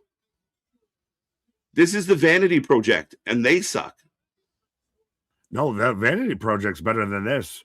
Timu Cobra Kai. This is so boring. Good word, prominent. I'm done with this. Don't tell me everyone comes out as we've got. This is boring. Them chained together in the loosest, most generic. If we just draped a chain over you and I, and we've been chained together. Wild West, Jim West, Desperado, Rough. So these two grown-ass men are just fighting back. This is so boring. Oh, he just threw coffee in the man's face. And they're back up, but they're stuck together. Stuck in the middle with you. No, that's exactly what this is. This is this is Deadpool and Wolverine. We're going to be chained together, and we got to use this as we kick everybody's ass in the fucking bar here. Holy shit. Tony just watched movies and just like, how can I do this? He's crashed. Tango down. Oh, where'd the coffee come from? Prince Nana just admits coffee. That's why he's got Nana's coffee. Hashtag. Did he steal it from Shivani? What the fuck are we doing? Down goes Hook. Hobbs hits Hook. Hangman up. So everybody, that whole wrapped him in chain spot was worthless. Worthless. At this point, the cinder blocks are worthless. The cinder blocks are worthless. That wasn't even a big bump, and he's fine. Mustard, holy fuck. Wow. That was better than the cinder block spot. House call. Well, he was waiting, but that's good. Yeah, but still, even then, that's good. We've now, in the last 10 minutes, as we've gone almost 15 minutes past where we should have ended, so everyone's DVR and TVR is turned off. Mm-hmm. This has been boring. But he changed his mind. Fuck the person that's in the match. Let me take out the jobbers that are collective on the outside. Holding each other and singing Kumbaya fucking Ya. What the fuck are we doing? Oh, now we're back to the cinders as we're gonna get. But Nick, you saw how We're nice gonna get a that. buckshot. We're gonna get a Deadeye on this. Oh, now we're we're gonna gonna get back all of a sudden. Stomp Deadeye onto the fucking bricks. But you saw how good that spine buster was. You don't need the cinder blocks. No, and now Hook's just running around. So does that not end the match instantly? It should. Small Package. package. No way. No fucking way. 2 count. Katahajime. He just climbed on him like a spider monkey. Watch. Now, look, Swerve's pissed off at Paige because they bumped against each other. That is dumb shit. Get him. Get him. He's got a tubular headbutt. That often used move from Swerve's moveset, the headbutt. Why didn't that Deadeye end the whole match? No, because now we've got to get the chain again. But why? Jericho would be dope right now. Could you imagine? I become, man. Oh, now he's going to drape the chain over Hook. But it's boring. It's so static. You can't even loop the chain right. There's no momentum to this. House call. It's a mugging. Even JR just said it. Minutes. JR just said it. Get this over with. Why we need JR on commentary, because he's honest. They're taking time to pose. We're 20 minutes after the hour. They're taking time to pose. I said 15 being long, and we're still going over. Buckshot lariat. But they needed to wrap, like, what the fuck are we doing, guys? We got to chant it again. Oh, we got to do another house call. Or no, we're going to do this. We're going to keep going? Oh. No, we're going to hang him. We're going to hang him because the hangman. Hang him. How does a guy that you just knocked out with a clothesline tap? Wait. It's a lights out and it's an unsanctioned match, but we end it just the second you attempted murder. We end it. What? By way of attempted murder by referee stoppage, a lights out match. Referee stoppage in a lights out match. It's like Seth Rollins and the DQ in a Hell in a Cell. How does that happen? How do you get DQ? Thank God, mercifully. Mercy killing. It was a mercy killing. They did a tag team finisher. And that didn't end the match. On to cinder blocks. And we did more. But would you not agree, Nick? And maybe, listen, you said it at the top of the hour. Maybe I am jaded. But the main event was boring as fuck. CM Punk and Braun Breaker one-on-one with no bullshit was a way better match than what I just watched here tonight. We're the best wrestle? Come on, man. That's boring and it's not wrestling. That's too much of a layup almost at this point. Like, world title been built up for 3 weeks. That's your two top guys. Oh, I know. I'm not saying that was good. That was bad. I wanted that show to be so much better than it was. And it was just the most filler of fillers. Like, I don't know. It feels like we are just in a hangover from New Year's Bash and we're just waiting till Maximum Carnage. It's the most in between. But you book a lights out match with two of your best guys. And you wonder why people aren't going to the arena? That went 20 minutes over. Do you want to know why there's only 3,000 people in a place that sits 19? Because of this shit. And you don't believe us. The sickos don't believe it. And I'm sorry. If you thought that was a great main event, you probably got big giant crayons for Christmas. I don't know what to tell you, but it just sucks. It has nothing to do with the fact that it's hardcore. It's everything to do with it's boring. You have these athletic guys and nobody's moving. But the black marker smells like licorice and the blue one smells like blueberry when I stick it up there and everything. Yeah. Right. it's not good. Like, you can't say Right. that was good. I'm not saying that AEW's not trying to turn an uptick, not trying to go in the right direction, but that ain't it. That But was 20 minutes overrun that ended on the weirdest referee stoppage after everything else. Of it just dragged and dragged and dragged. For everybody that says WWE goes too long and overdoes this and doesn't do this, right. look at AEW with It this. just it just struggles. And there's people out there like again, we've seen all the shows, and for the last bunch of months, the shows have been like this. And this is the wrestling that Sports Illustrated thinks was the best in the world in 2025. This why are we ignoring so many huge issues with these fucking shows? And again, if you're sitting there out there and you can hear my voice right now and you're thinking, I thought that was a really good main event, I would love to know why. And would you have been okay with it if Punk and Braun on Monday wrestled at that pace? If Leon and Oba last night wrestled at that pace? Would you say the same things? Or is it that someone got stapled in the dick and you're so childish that made it amazing? Well, I feel like AEW has had its moments throughout 2025. That certainly is not a way to start off 2026. Of It was arms amazing. sitting there, staples all the way through the abdomen, but we can just do, one spot on the cinder blocks. That fucking spine buster Was should have. There was amazing. moments to where you have the dude buster of the dead eye Mhm. on the cinder blocks that should have ended it, That's the and we end. still went for another 10 minminutes. Why, again, if you were only going to just hit them with more moves, like you annihilated um Hobbs. I almost called him Big E. Hobbs, you annihilated him.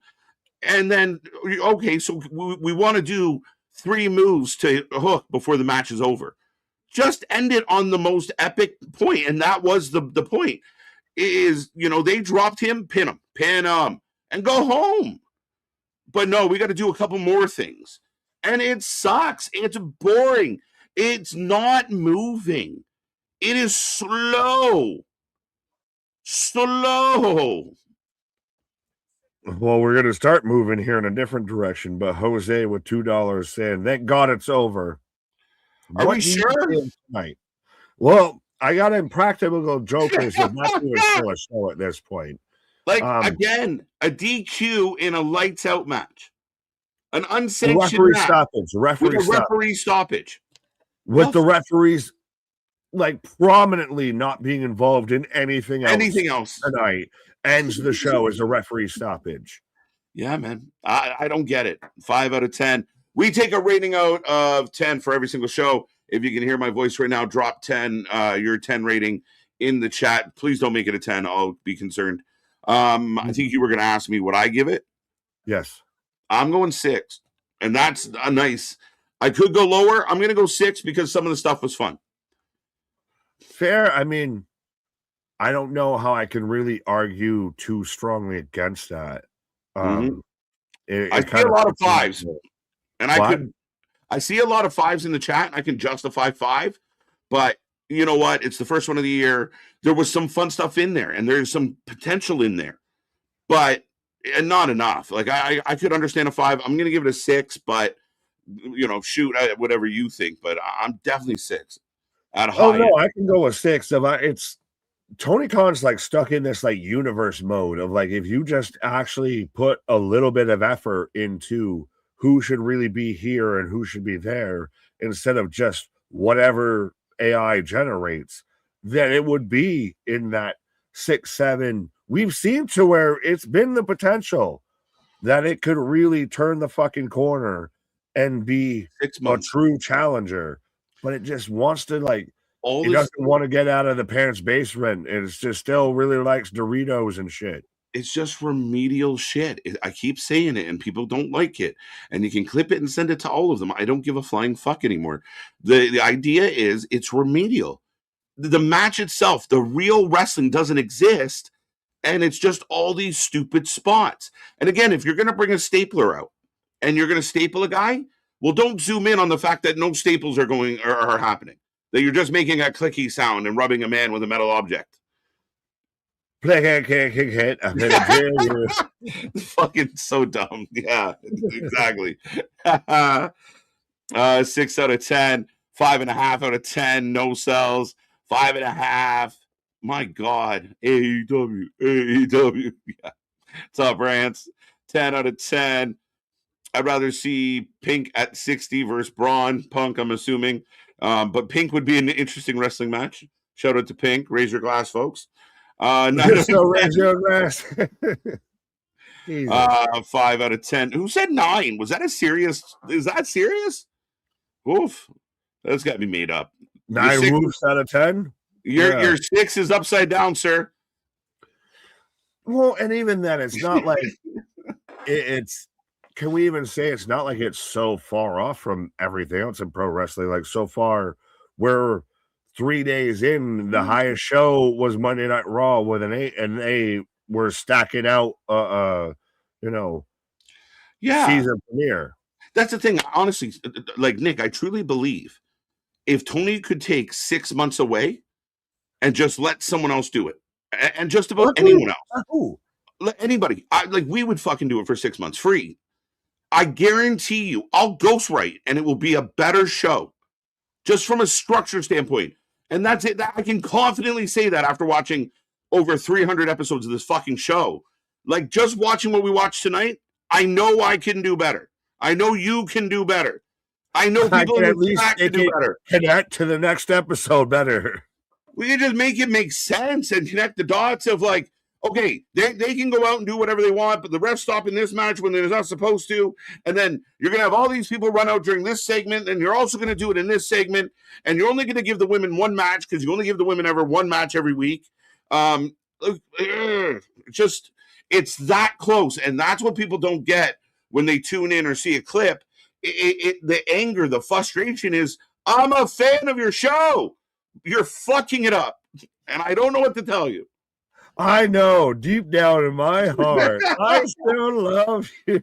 Oh, there's love there, man. That's what it is. We know what you can be, Tony. This isn't a critique. This isn't grifting. This is an intervention. You can be better. Please do better. That's it. Like tonight's main event, Nick. You booked that, and you cut out some of the fat you had in your show, and you started 10 minutes before the end of the hour, maybe 15. And you let it bleed into so you go 4 or 5 minutes. It's so crazy, it's going over. It's so crazy, we won't click away. You're right, yeah.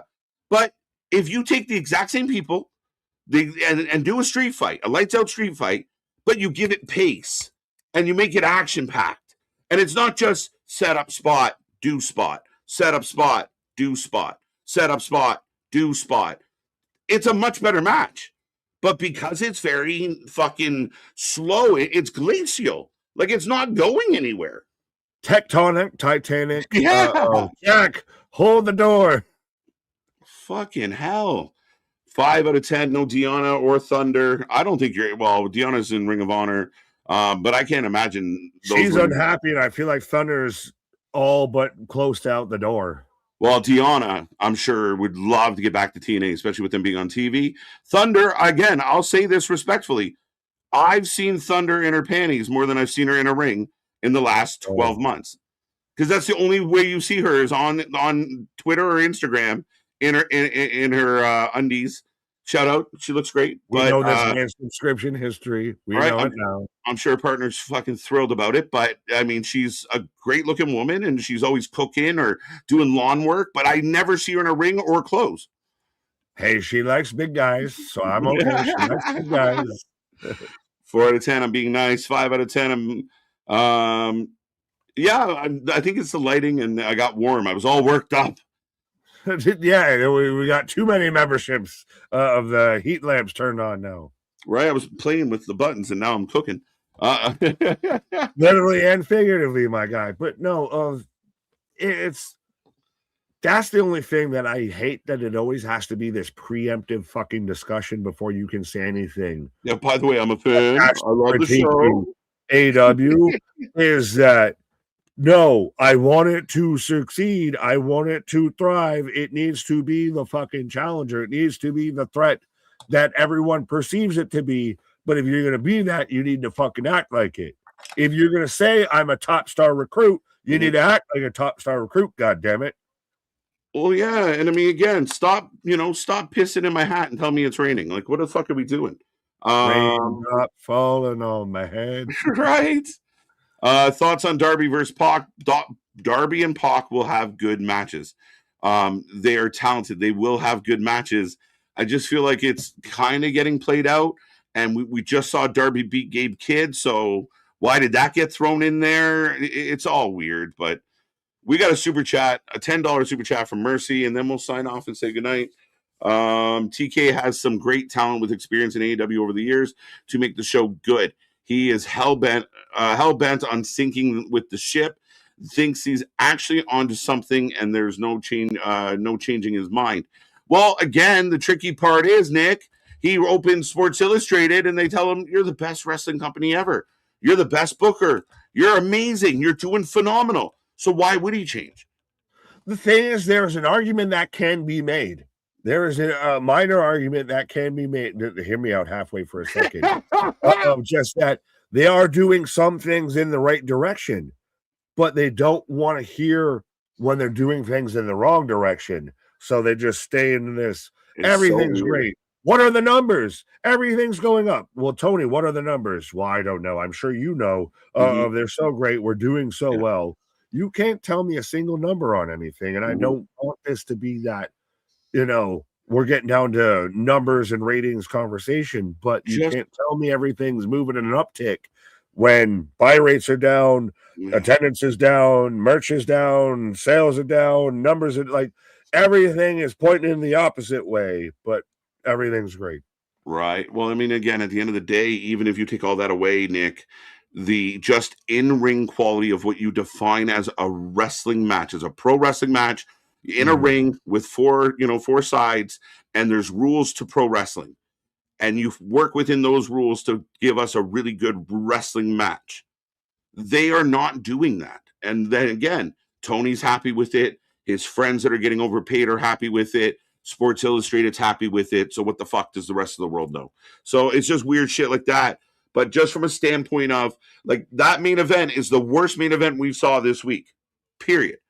That is not just that Twitter account with 20 subscribers or 20 followers saying it. Sports Illustrated saying this is the greatest thing too ever. But no, that was just, it was so paint by numbers and so publicly and obviously paint by numbers. Yeah. And again, it's not exciting. Like I said, the trios match was fun. Yeah, it's a fucking mess of a match, but at least it's fun. These street fights, these coffin matches, these Moxley matches suck so bad. But that's it.